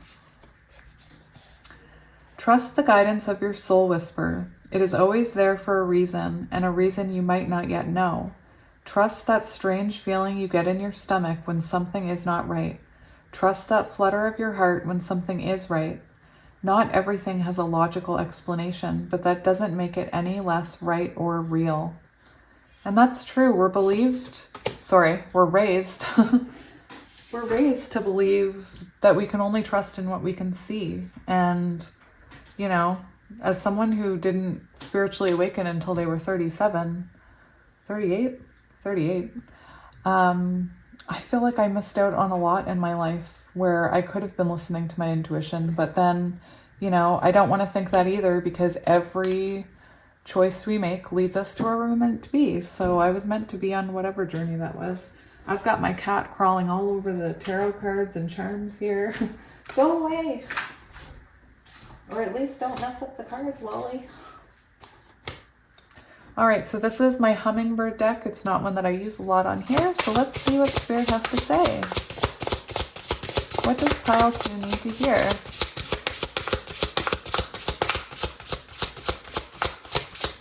Oh, okay.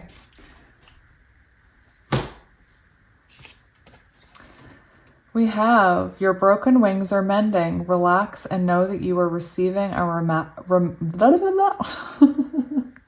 a miraculous gift of healing. Beautiful. Ladybugs could be relevant. If you're looking for signs, ladybugs, butterflies, hummingbirds. And we have synergy. Your heart and dreams blossom through fulfilling symbiotic partnerships. Ooh. So let's get that book out. That sounds juicy. Where is it? Okay. So, bouquets of blessings. We have your broken... Oh, I already read the card. Healing hummingbird has lighted on your shoulder today, bearing a bouquet of bright blossoms just for you and delivering a special promise of healing. It's done, says healing hummingbird as he dances around you, celebrating victory and reassuring you that the situation you've been... or situationship... where did I go? I lost myself. The situation you've been concerned about, whether physical in nature or a conflict, is already healed and resolved. All that's left for you to do is let it in. To do that, follow healing hummingbird's prescription, a heaping spoonful of rest and relaxation, plus an added dose of distraction. It's not always easy to heal in the midst of a physical or emotional pain, but it's truly what is needed to allow in the healing that is flowing to you. That's why you often find yourself sleeping more when you are ill, sad, or anxious. In this restful state, your resistance gives way and allows your energy to rejuvenate, from the cellular level of your physical body to the spiritual essence of your soul body. When you find it difficult to relax or to stop thinking incessantly about an unwanted condition or problem, turn to healing hummingbird's advice about distraction. Do what feels right for you. Close your eyes, take a few deep breaths, and ask, what would feel delightful to do right now? Then, do it. Miraculous solutions and healings arise when the mind disengages from the problem, even for a few moments. Remember that your thoughts and words are powerful. When you're tempted to discuss the issue or feel yourself thinking about it, gently shift the silent mantra to healed. So I will say, you guys, there is something about when you come back into contact with your counterpart, you do get the urge to bring up the past and to bring up past hurts. And this card, again, that's another important part of the journey where you forgive each other. I keep getting, gosh darn it, I keep distracting myself and interrupting myself about this courage card. You both have to choose this connection. You both have to choose it.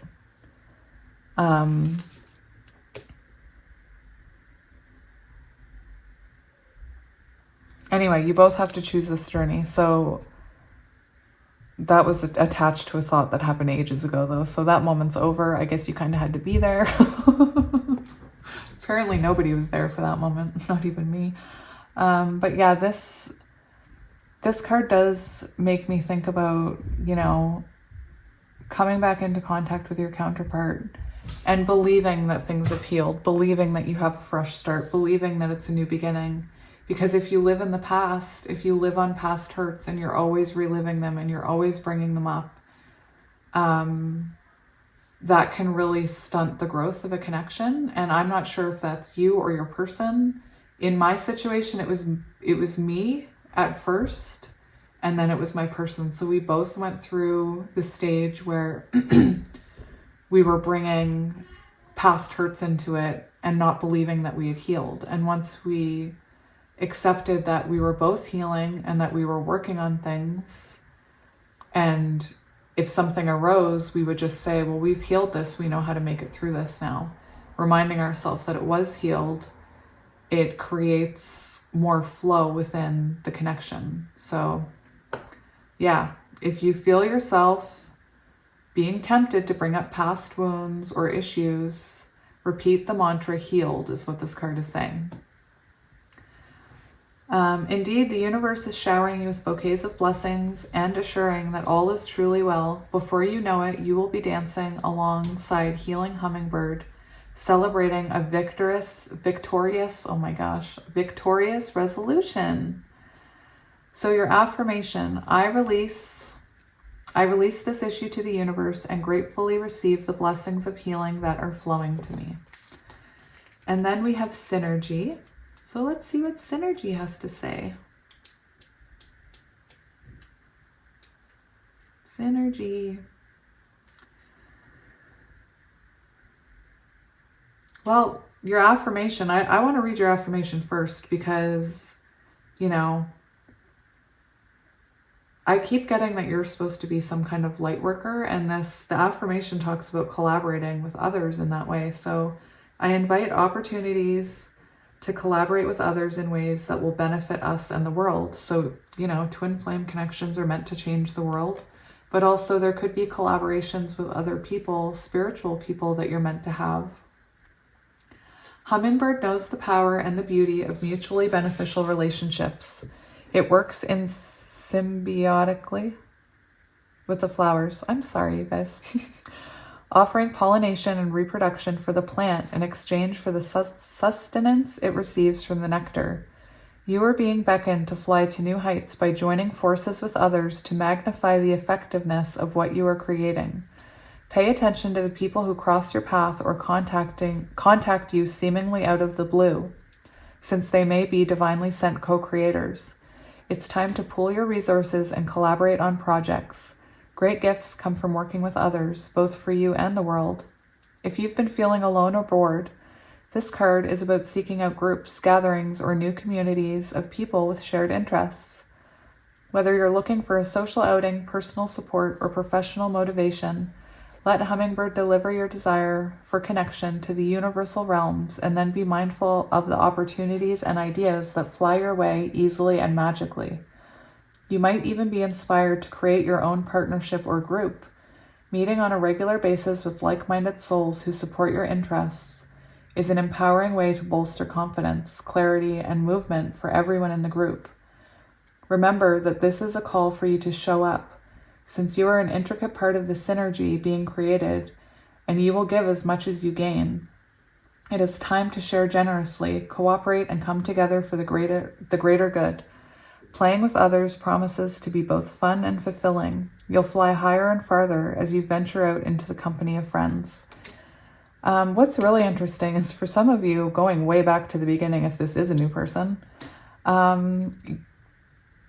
you know, it's very interesting that it mentioned this, because this energy is actually how I crossed paths with my counterpart. I was feeling really lonely and I had no friends, and I had just found out that I was autistic, and I decided to make a TikTok or start a community where I could meet other autistic people like myself, and that community grew. And I met people who I believe are in my soul family. I also met a few karmics that came into my life to teach me a lesson, and then they were gone. But that's also how I crossed paths very serendipitously with my counterpart. So that's very interesting energy. I just wanted to say that in case that resonated with anyone. But yeah, those are your cards for your reading. So now it's time for us to clean up, which isn't the fun part, I know. If anybody needs it, I can sing the cleanup song. I have children. Although I haven't had to sing the cleanup song in many, many years, because my children are over the age of, they're 9 and up, so I haven't had to sing the cleanup song in a while. I can still hear it in my head right now, though. All right, so let's get letters. Oh my goodness, this was a long reading. Thank you to all of those who are still here. We have H, A, ha! Look, I was gonna say Han Solo could be relevant. Is that how you spell Hans? Han Solo? Yeah, anyway, that could be relevant. Or ha. So HANHSFWDO. Speaking of Han Solo, I'm hearing I love you. I know. We have dog. Dog could be relevant. We have a C, another C, CC. RYV. Ryan could be relevant. J, K. Just kidding. E, Z, U, Q, P, L, I, X. So there's your letters. Hopefully you can see them, and sometimes I don't realize that I'm shaking the tray around. And let's get some juicy charms. Charms have become more exciting since I got more. Oops, what was that? Christmas could be relevant, you guys. This candy cane just hopped into my lap. So I'm not looking while I choose these, just so you know.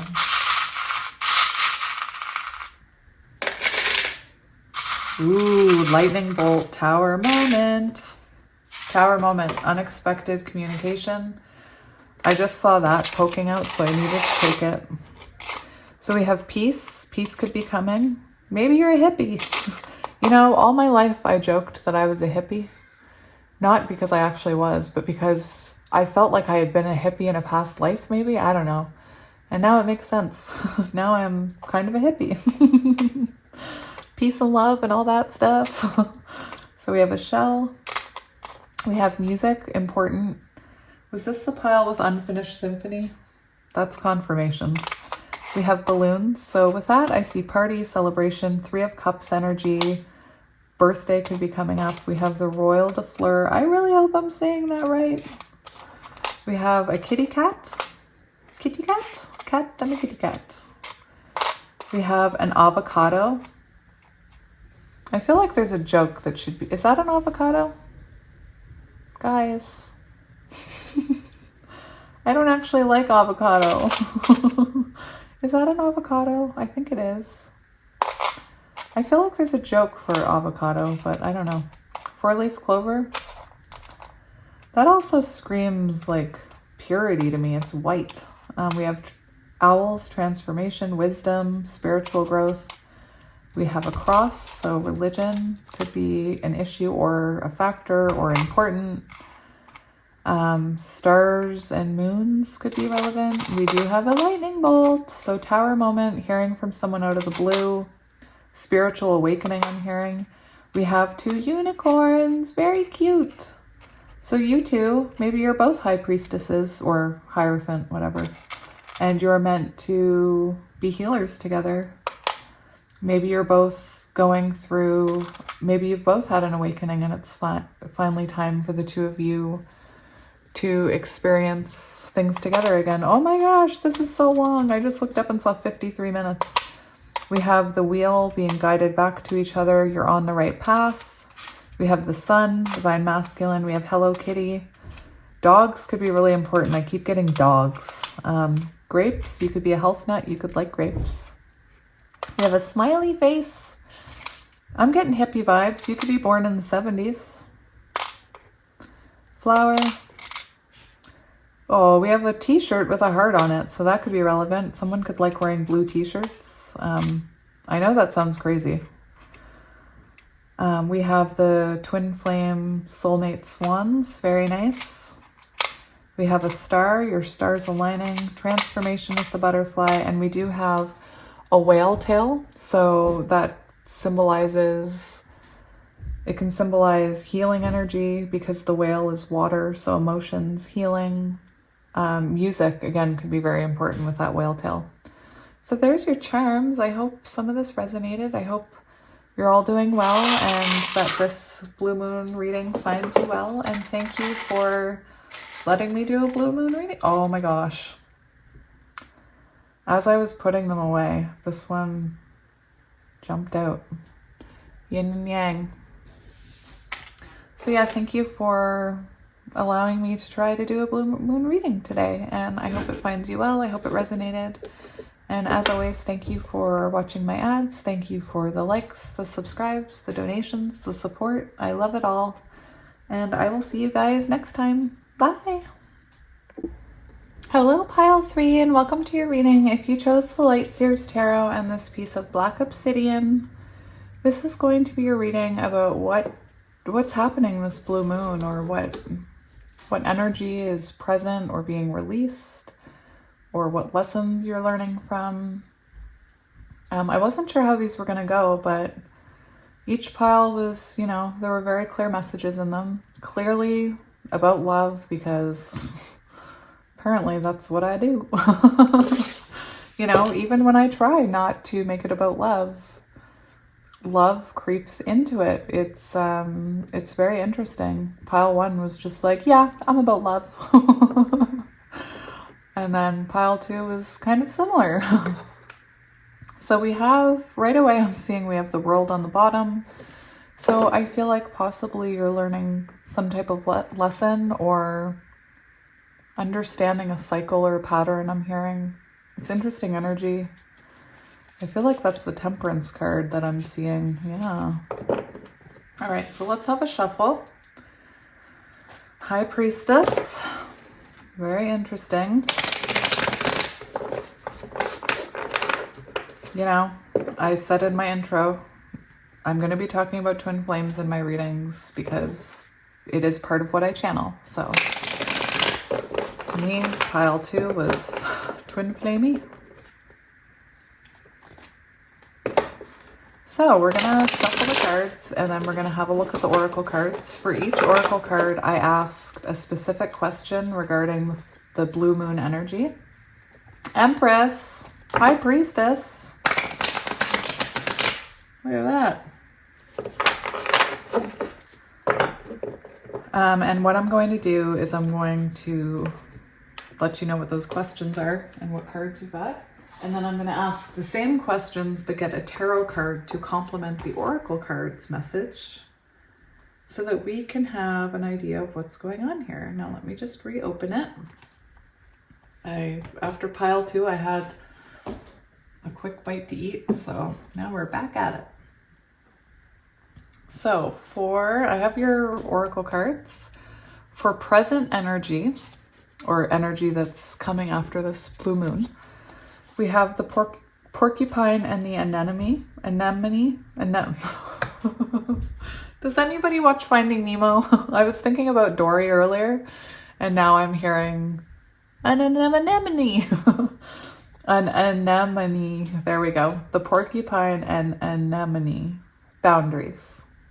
So you could be having to work on boundaries, your boundaries with other people, within a relationship. We'll wait and see what the tarot says. For what you're reflecting on, we have renewal, number 20.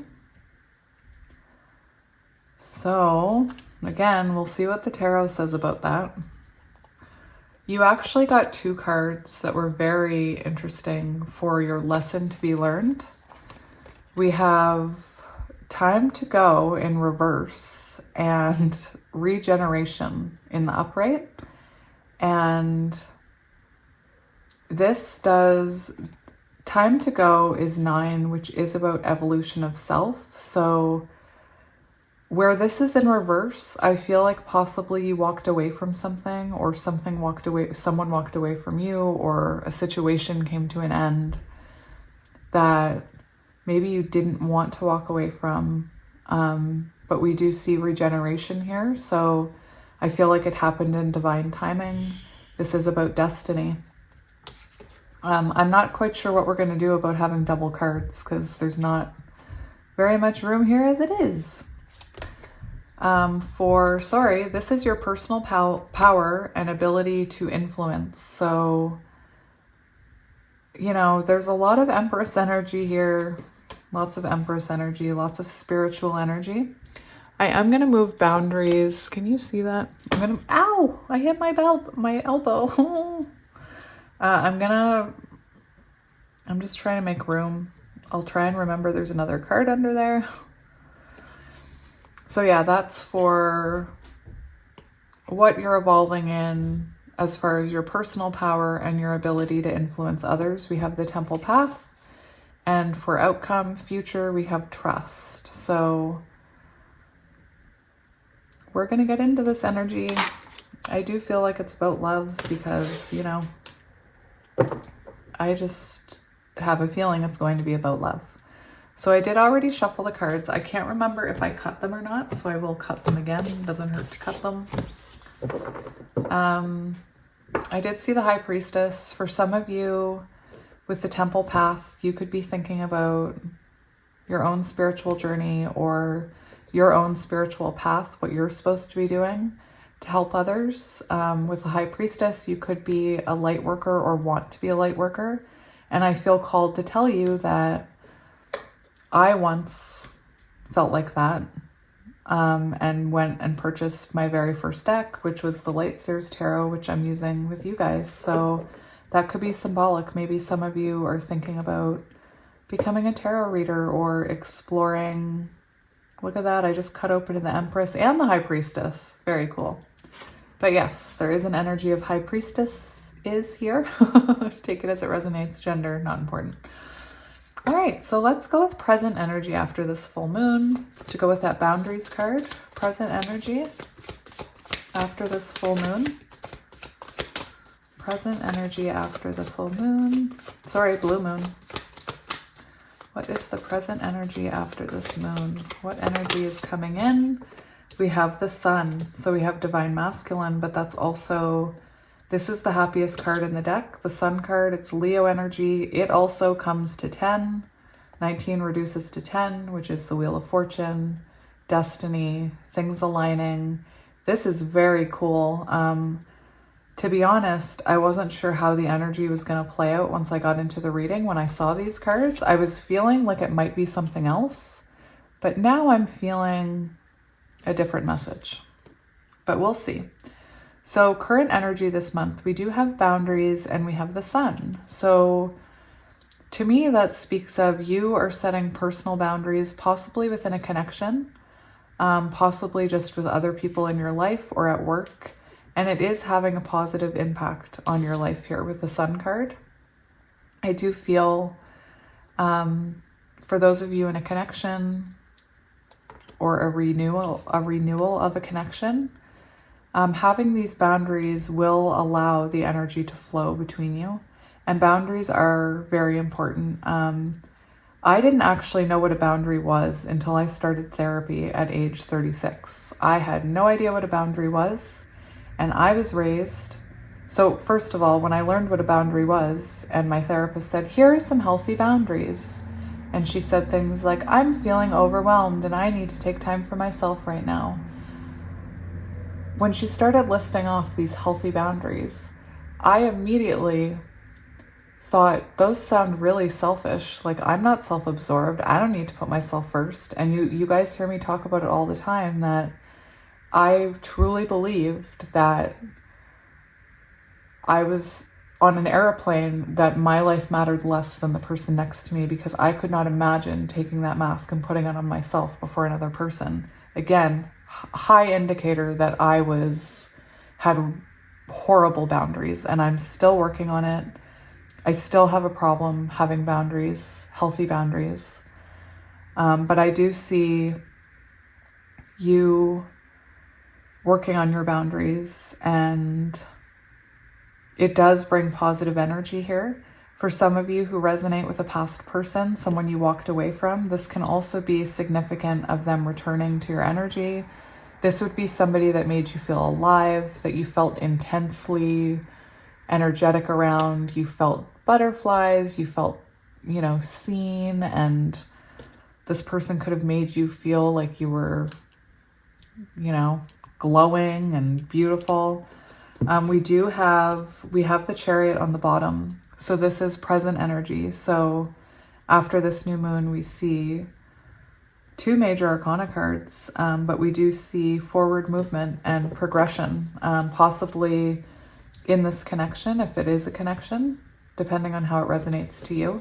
The other ones were like very telling that it was a romantic connection.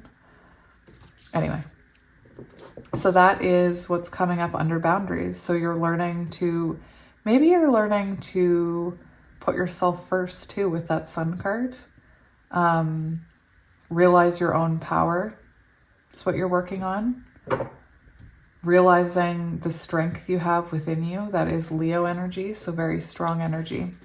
So what to reflect on? We have this renewal, and the way that we have the frog prince could symbolize somebody else that, you know, you were waiting for. We do see the moon here, so divine feminine energy. You could have been waiting for them to evolve or change.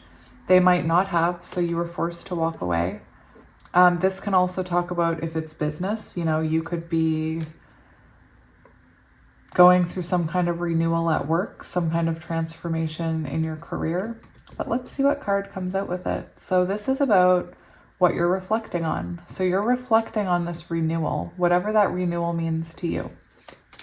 So what are you reflecting on? Wheel of Fortune. So past events, future events. For some of you, I'm getting a strong message that you need to reflect on how far you've come. Like, forget if this is another person for a minute. This is also an energy. Again, major arcana cards. The Chariot is on the bottom again. But this is about you reflecting on your own journey, maybe your own patterns or your own... The Wheel of Fortune can be about karma. So you could have gone through some type of karma that you're reflecting on here after a transformation. This is very like new beginning energy, either within a connection or within yourself after walking away from a connection. And, you know, you could have walked away from a connection and now you're going through a glow up is what I'm hearing. That's for some of you. And for others of you, you already walked away from this connection. You had a glow up. You transformed. If you resonate with a past person, I believe that because you transformed, it pulled this person's energy back towards you. And this Wheel of Fortune started moving again. There is a message of reflecting on whatever this renewal is your destined path. It's destiny. It's happening in divine timing. Again, major arcana cards here. Now we have 10, 10, 10. So endings, beginnings, karmic cycles coming to a close, lessons being learned. Heck, we had the World card on the bottom for the first card. So big things happening here. Again, divine feminine, divine masculine could be very important. There is Empress energy here and divine masculine. And with that trust card, you know, that's a connection that you have to trust in. But yeah, we have renewal here. So whatever that renewal card means to you, whether it's a new relationship, a new job, there's a sense of renewal here, a sense of renewal of purpose maybe. So what lessons will you be learning? And these will go with these two cards right here. Okay. Hierophant. Oh my goodness. The major arcana cards. This is crazy business. So lesson to be learned. You have a spiritual lesson here. And it could be these cards, like lots of major arcana cards. What I'm seeing here is there is something that you walked away from that's not over, or that is coming back to life here. So with this Hierophant card, I am getting for a lot of you, I'm getting a few different things here. So for some of you, you could have walked away from a karmic.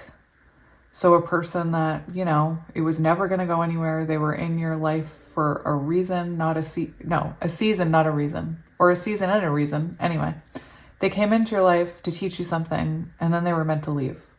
And if you're here wondering about a past soul connection, I don't want you to take that as this. That's not what I'm talking about. The energy that I'm getting here is very powerful. So what I'm feeling is that you have released a karmic or walked away from someone in order to have a rebirth within yourself. Maybe you were in a connection that, you know, karmics can be very draining, and I'm not gonna lie, so can twin flames. But this talks about maybe you learning. It is about a spiritual lesson here. So maybe you learned a lesson about a karmic. Maybe you walked away from a twin flame or a spiritual connection, and you've realized that, yes, you had to walk away in order to get them to change. In order to awaken them to this connection, you had to walk away, which is what the divine feminine usually has to do. And,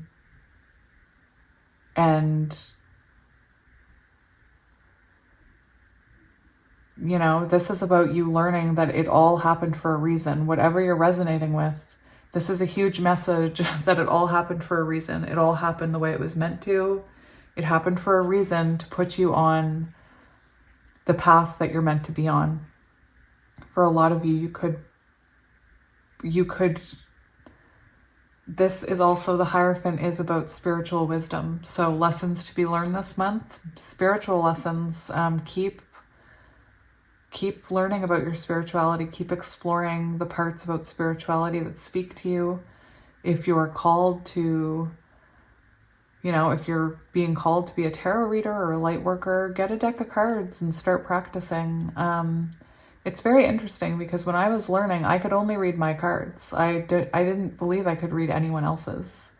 And then once I started reading other people's cards, I all of a sudden couldn't read my own. It's very interesting. I tried the other day to read my own, and I was just my ego. I was all up in my ego about it. So something about going within here spiritually, realizing your spiritual potential, getting a spiritual advisor. Even the Hierophant can be, you know, you learning just by watching other tarot readers. And I always like to say, when we watch tarot, we're making ourselves the star of our own show. Like, we are the main character in our story, because we're not, you know, we're not watching a show about some person looking for love. We're listening to a tarot reader or a tarot reading that's centered around our energy, and it makes you the main character of your story. I don't know why I said that, but I felt called to say that. For others of you, I also wanted to say, if this is a spiritual connection that, you know, went downhill, you could have possibly turned your back on. One message I was getting when I saw these cards together was that you could have gone through that period where your ego really tries to take control of you again, and you believe like that only happened, like the spirituality must be junk if that didn't happen, and I'm gonna give it up. I don't care about this anymore. So some of you could have lost touch with your own spirituality, your own wisdom. The Hierophant is also higher level of commitment. So again, there's a lesson here that you're either learning that you putting yourself first, walking away from a possible counterpart, a spiritual connection for sure, was what was needed. That's what you're learning this month. For others of you, you could be learning that you need to, I don't know where I was going with that. That's all I had. That's all I had. But yeah, major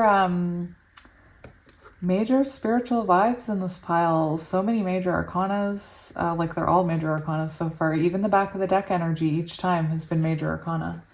I did want to read you this because I think that it might be relevant to some of you. I know that some people find some of these cards scary, and I always feel the energy when this card comes out in a personal reading or in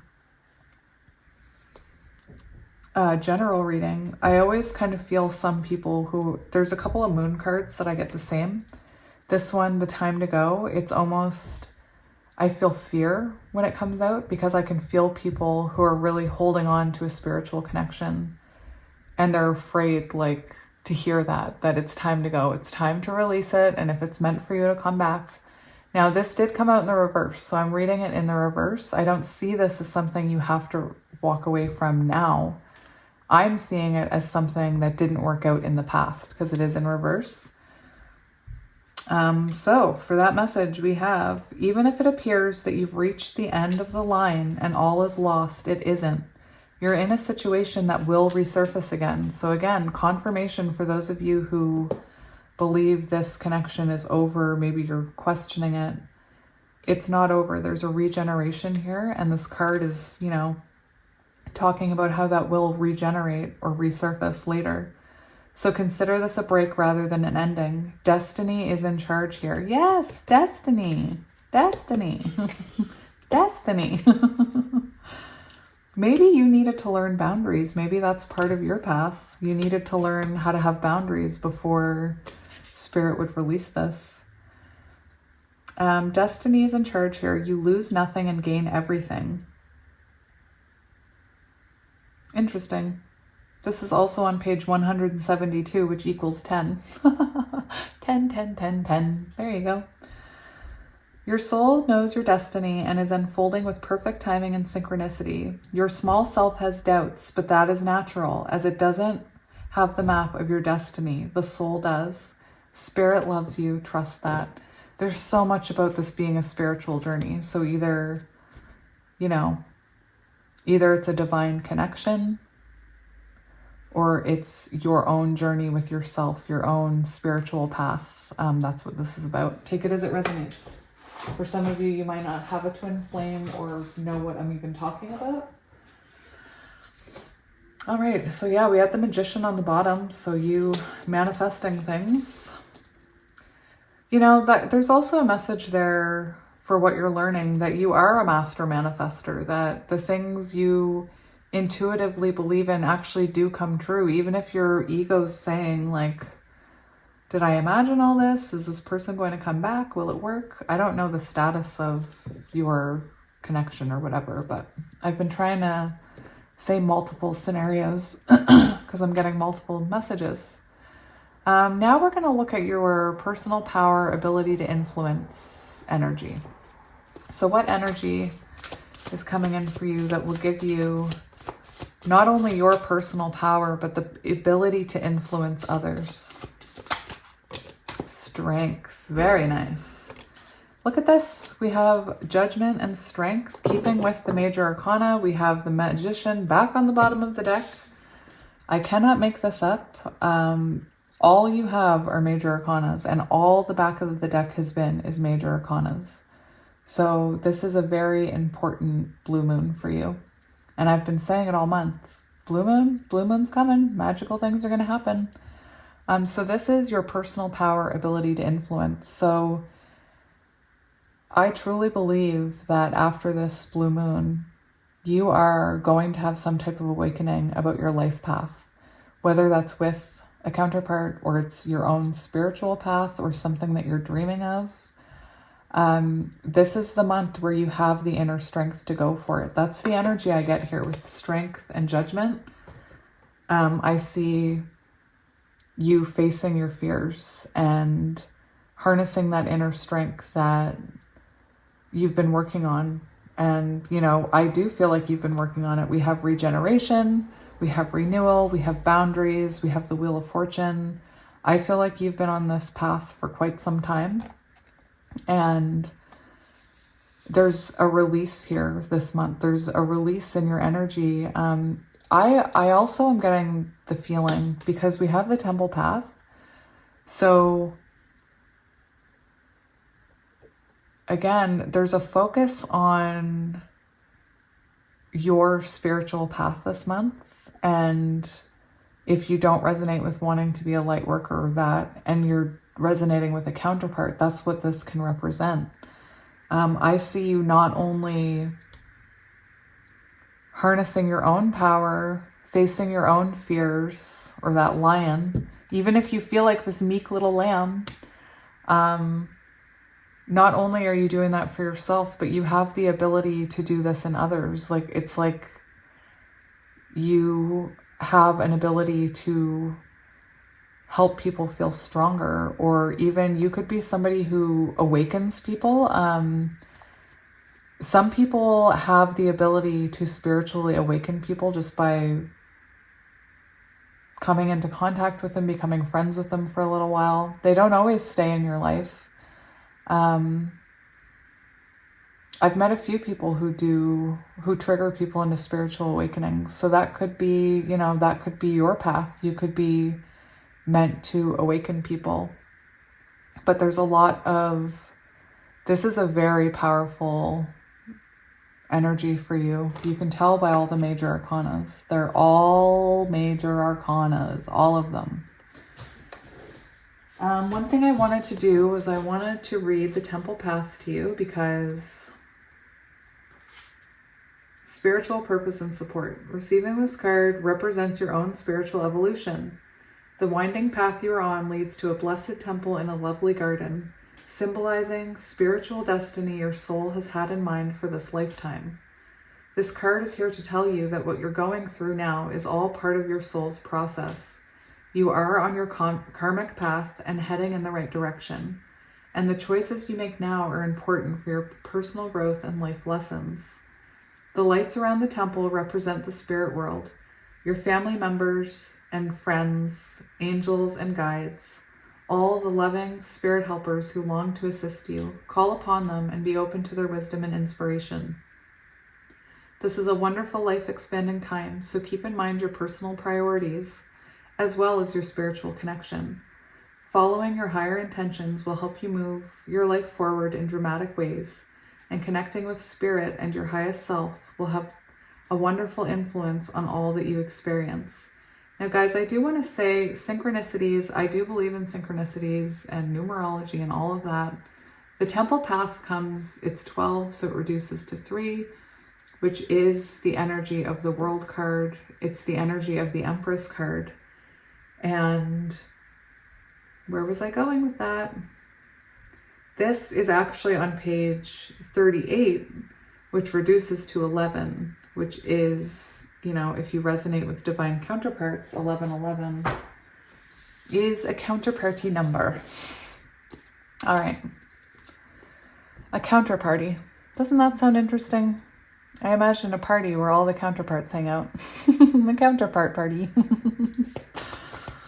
All right, so what is the outcome future from this powerful blue moon energy? What is the outcome future? Look at that. Guys, I can't make that up. We have the completion. We have completion. So whatever this renewal means to you, you have completion coming. That could be with a counterpart. This could be union energy. Something that you've had to trust in for quite some time. You could be at a distance with this person. You could have been through a lot with this person. This is very beautiful energy. I feel like the world, you're taking your life into your own hands. That's what you're doing.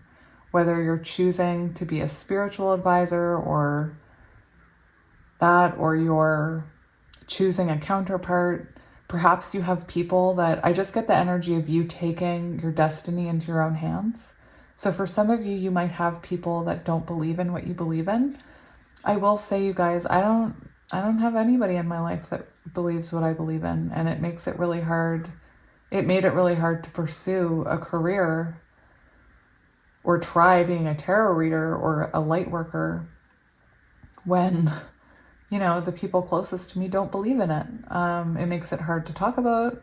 So there is an energy of possibly you feeling, I think it was Eso Tarot or Kino Tarot. I love them both.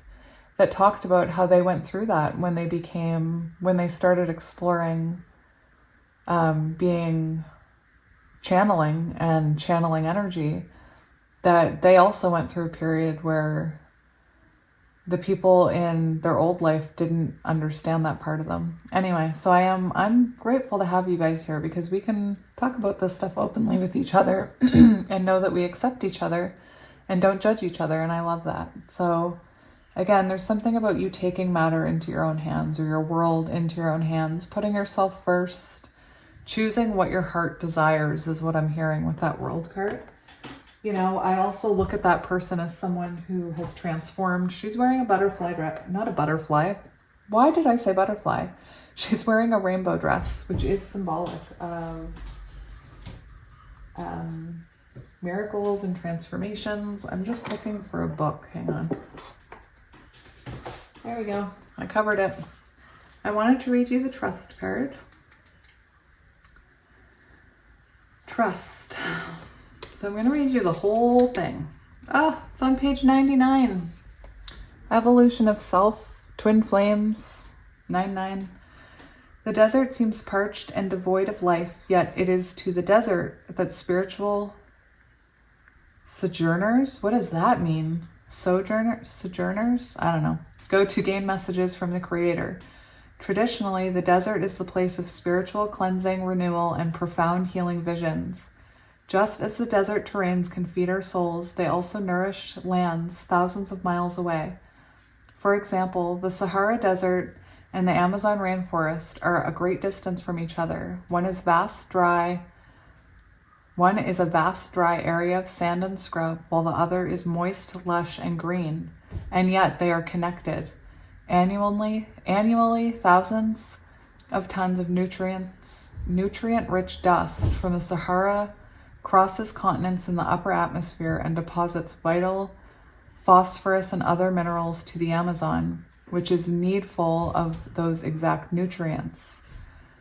This card is an important and powerful one to receive. Even when things seem parched or not fruitful, a deeper energy speaks of power of your inner knowing. Meditate, trust those nudges from the universe. Your celestial advisors are close now. You are open to receive some of the most important messages of your life through intuition. Your intuition is spot on, so trust it. And even if there are some areas of your life that seem lackluster, know that other areas are being fertilized for a resplendent future. Have faith and know that there is a higher purpose. And you can see that with these cards, that there is a higher purpose at play here. All these major arcana cards is very telling that huge things are happening for you after this blue moon, which, you know, blue moon energy is so powerful. The other thing I wanted to do was look at that frog spirit card for you, just really quickly. Ooh, the message here, be willing to release any preconceived notions of how life should unfold. This is a time to be adaptable. Be willing to change. Abundance and good fortune will follow. This card speaks of a profound restoration of your life that is occurring. It's never too late to begin again. If your past was less than successful, remember this. What has occurred does not need to mandate what will occur. You can start out fresh and new. However, if you do what you have always done, cycle. If you do what you have always done, which is what I did like 20 times before I got my lesson. I just kept doing the same thing over and over again. If you do what you have always done, you will get what you've always gotten. In order to reboot your life, you need to do things a different way. Abounding good luck is activated and awaiting on you. So very interesting. And the other thing that I didn't look at that boundary card. Like I get lots of messages intuitively from these cards, but it's also like this is these animal oracle cards are new to me, so I thought I'd read you the book as well, if I can find it. Boundaries.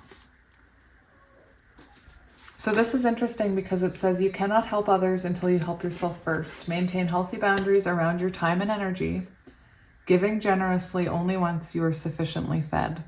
So in the past, you could have overgiven to people, and you are working on giving to your own energy here. How can I ensure my needs? These are the affirmations or questions to go within about. How can I ensure my needs are met? Have I established healthy boundaries around my time and energy? Do I respect the boundaries of others? The porcupine with its impressive quills is a well-known symbol of self-defense. 5 of Swords energy, guys. According to a legend common among Anishinaabe tribes, The porcupine got its quills by placing the branches of the hawthorn tree on its back, defending itself against the bear, the trickster spirit in Ojibwe. Is that it? I don't know. I'm sorry. Saw the porcupine's cleverness and fashioned a coat of quills to wear from then on. Just as the porcupine curls into a ball to defend itself from predators, the anemone flower turns inward and down during rainstorms, protecting its delicate petals from damage. Very interesting. So there's a lot about giving to yourself. You know, if you resonate with the twin flame connection, I will say one thing I'm hearing about this repetitive cycle is if this person comes in and you overgive to them and you neglect your own cup, the same thing is going to happen again. And you walked away for a reason. This wasn't working for a reason.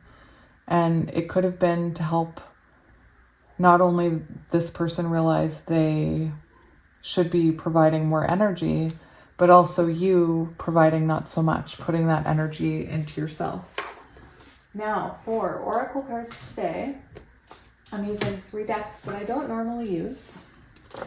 So I'm using the Rose Oracle, this one, and I will be reading from the books for all of these. And then we have the Soul Whispers, which are messages from your higher self. And then we have Hummingbird messages. Again, I don't normally use these cards that much on here. I'm going to start. So what does pile 3 need to hear? Ooh, we have rapture, sensuality, love, devotion, romance, ecstasy, pleasure. So let's see what that says. That's interesting. Flora is the ancient Roman goddess of spring and flowers. One myth was she was struck by Cupid's arrow and overwhelmed by love and completely breathless in a moment of rapture. She called for Eros. Eros? I don't know. However, the sound rose came out of her mouth instead. So rose became another word for arrows, and it also became the symbol for love, beauty, and passion. Many patriarchal religions have placed a shameful cloak around sensuality, sex, pleasure, ecstasy, rapture, and sexuality. One of the most natural, pleasurable parts of life has become conditional and judged. The rose wants us to heal from this and to remember that pleasure, sensuality, sexual preference, and expression of desire can be some of the most sacred, miraculous things about being a human on earth. That's very interesting. This message, or this card, comes with a message about receiving and giving love and pleasure. Flora wants you to know that your sensuality, your passion, and your sexuality, no matter how you identify, are sacred and holy. So for some of you, you could be going through, you know, I know it's not for all of you, but you may be going through something where you are looking at your own sexuality, wondering if maybe you've been, you know, for lack of a better term, hiding your feelings, not living life as your true authentic self. That's just for some of you. I'm sending you love if that's you. You know, when I had children, one of my main things was to raise them knowing that I accept all genders, all love is valid, and it was a message that I made sure they knew. And, you know, my kids, I'm so blessed. My older set of twins, who are now 11, came to me at age 9 and told us how they felt about their bodies, about their gender, about who, you know, how they felt about, you know, boys versus girls. And so it's possible that somebody in this pile, you know, is questioning that or delving, I don't want to say questioning, but delving into that side of themselves. Maybe it's something that they've been hiding from, or I feel the need to say, like, I feel there's an energy of don't make decisions based on other people. So maybe you feel guilt about, or like you'll be judged. Again, that's only for some of you. Because, yeah, it says, it does talk about your sexuality no matter how you identify. Celebrate this in all people. So I just felt called to say that. This is a very safe space here with me, especially if you're looking at booking a private reading. I just want you to know you're safe here. No matter what journey you're on, you're safe. All right, so let's get some messages from your higher self.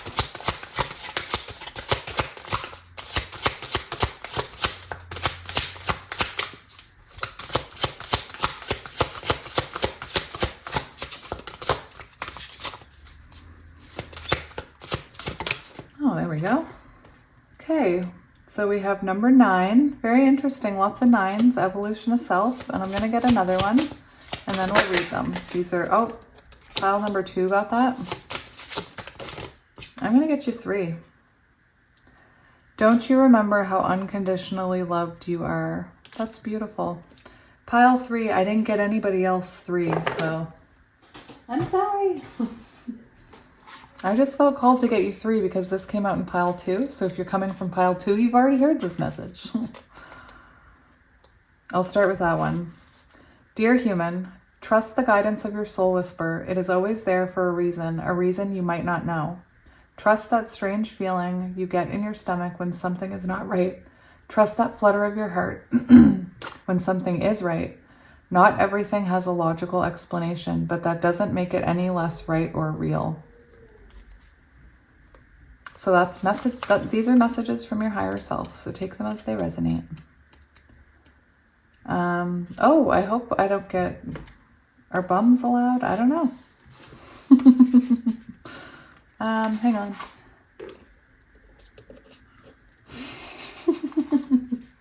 There we go. You are an extension of the universe itself. Stardust runs through your veins and galaxies swirl in your soul. Dear human, did you know that nearly all of the elements of the human body came from stardust? Stars exploded for us to exist. We are stardust personified. Can there be anything more magical than this? So you could possibly resonate as a star seed, I'm hearing. And don't you remember how unconditionally loved you are? Dear human, in order to stop constantly seeking approval from others, in order to stop fearing being yourself, in order to focus on what truly matters, remember you are loved unconditionally. You came from a place of pure love. You are made up of pure love. So I was picking up an energy of you having outside sources that you're worried about judging you, or you're worried about what they'll say, and Spirit's saying, this is your journey. You're the one that matters, and you are unconditionally loved, not only by your higher self, but by your ancestors, by your spirit guides, by the universe. All right, now we'll get, you know what? Let's move this, because let's get that bum out of there. All right. So let's get a hummingbird card for you. I'm interested to see what comes out for you. In pile 1 and 2, very specific cards wanted to come out. That one wanted to come out. Beautiful. We have powerful warrior. Do not feel small. You are stronger, braver, and more valued than you know. It's time to tap into your true source of power. That's beautiful. Let's read it. Where's the book? There it is. That is nice. I've never read this card. Despite its size, the hummingbird is feisty and forceful and exhibits almost unworldly strength and stamina.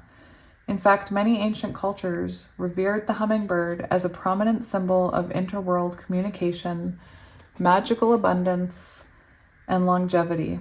Great Hummingbird and Archangel Michael accompany this card, bringing you added courage and strength to face anything that is in your path right now. They remind you that power is not about size, stature, wealth, or authority. When you think of people who demonstrate power, they are usually the ones who are steadfast in their belief of themselves and not easily swayed or knocked off balance by the thoughts and opinions of others. It is time for you to truly own your power by stepping away from the need to be validated or appreciated by others and stepping into the realization that you can and do trust yourself.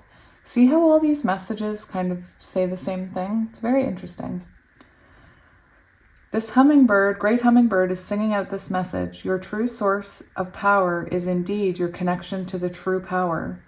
Source, known by so many names. Higher self, soul, divine consciousness, God, love.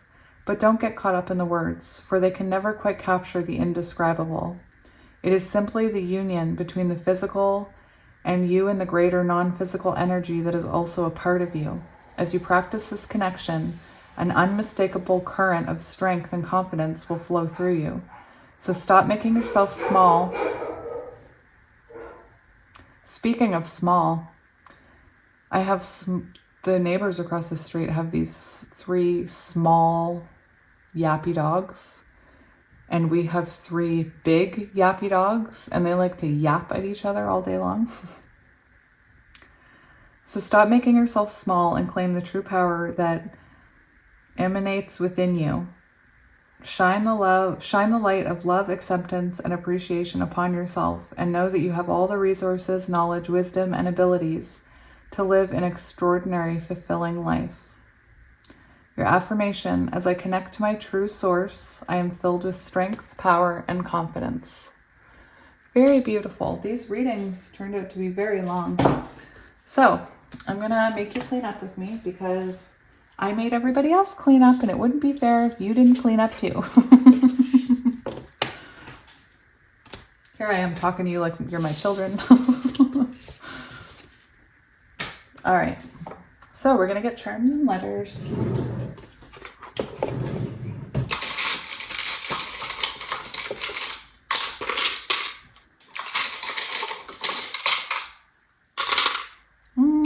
I want a couple more. I take them until they say stop taking them. Z, E, C, D, K, E, J, JJ. JJ's here. JJ, I haven't seen you in a while. Like 2 days or something. M, we have MM, XX, lots of doubles. XX. We have G, H, T, N. It's funny, I took that and said T, N. Anyway. Y, 2 Qs. 2 Qs could be important. We have O, V, S, W, I, L. Okay, so these could be relevant. We have GG, MM, XX, QQ, JJ. So those could be relevant for some reason. I already know JJ and GG is relevant, so. Hello, JJ, the dog. Had somebody say the other day I was saying JJ and their dog came running because their name was JJ. So, hi, JJ. Who's a good boy? Anyway, so I'm gonna give these a good stir. I have lots now, so messages have become more interesting.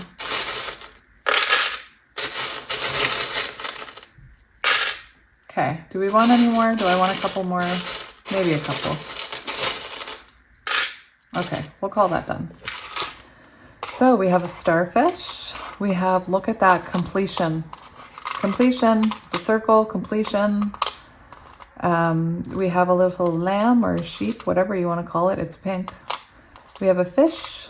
We have the tree of life. Oh, look at that guitar. Someone could play acoustic guitar. Music could be important. We have a crown, an abacus, a fish, Pisces energy. We have a fan. Oh, somebody could be your fan, or, you know, I often see the fan. It's a spinning wheel, so Wheel of Fortune. We have a rose. Beauty and the Beast could be relevant. We have the ship's wheel being guided on the right path. Flower, red heart could be significant.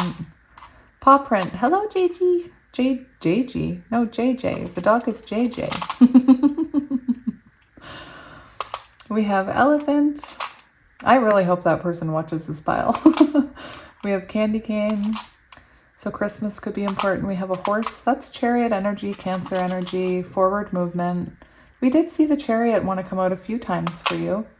We have a palm tree, so you could be going on a vacation. Look at this. We have 2 circles. So to me, that's very symbolic. If you resonate with counterparts, you and your person could finally be overcoming the cycles that have caused this connection to stay blocked. Look, we have a little arrow with a heart on it. Some nice person told me that this looks like constellations. I do agree. It looks like constellations. So astrology could be important. You could be into astrology or tarot. I was saying that somewhat sarcastically. We have a koi fish. Christmas again. We have a bicycle. Somebody could be a cyclist, or, you know, that can also be chariot energy. We have a turtle. The turtle jumped out of my hand. We have a bat, so that makes me think of hangman mode, looking within, reflecting. 4-leaf clover. We have this Cinderella chariot. Oh my gosh, how cute is that? Cinderella, Little Mermaid, dogs barking. We have a wreath. We have a child.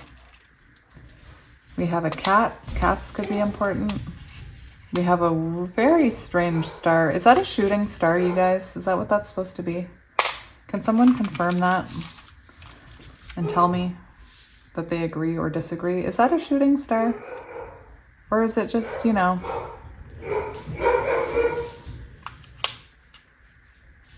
just seeing if my dogs are done? Or is it just, you know, a dud? Did they make a mistake? Oh, starseed. And we have a lollipop. Oh my gosh, I had to pause it for so long because my dog is just so excited about something. Guys, what do we think? Is this a shooting star or do we have a dud?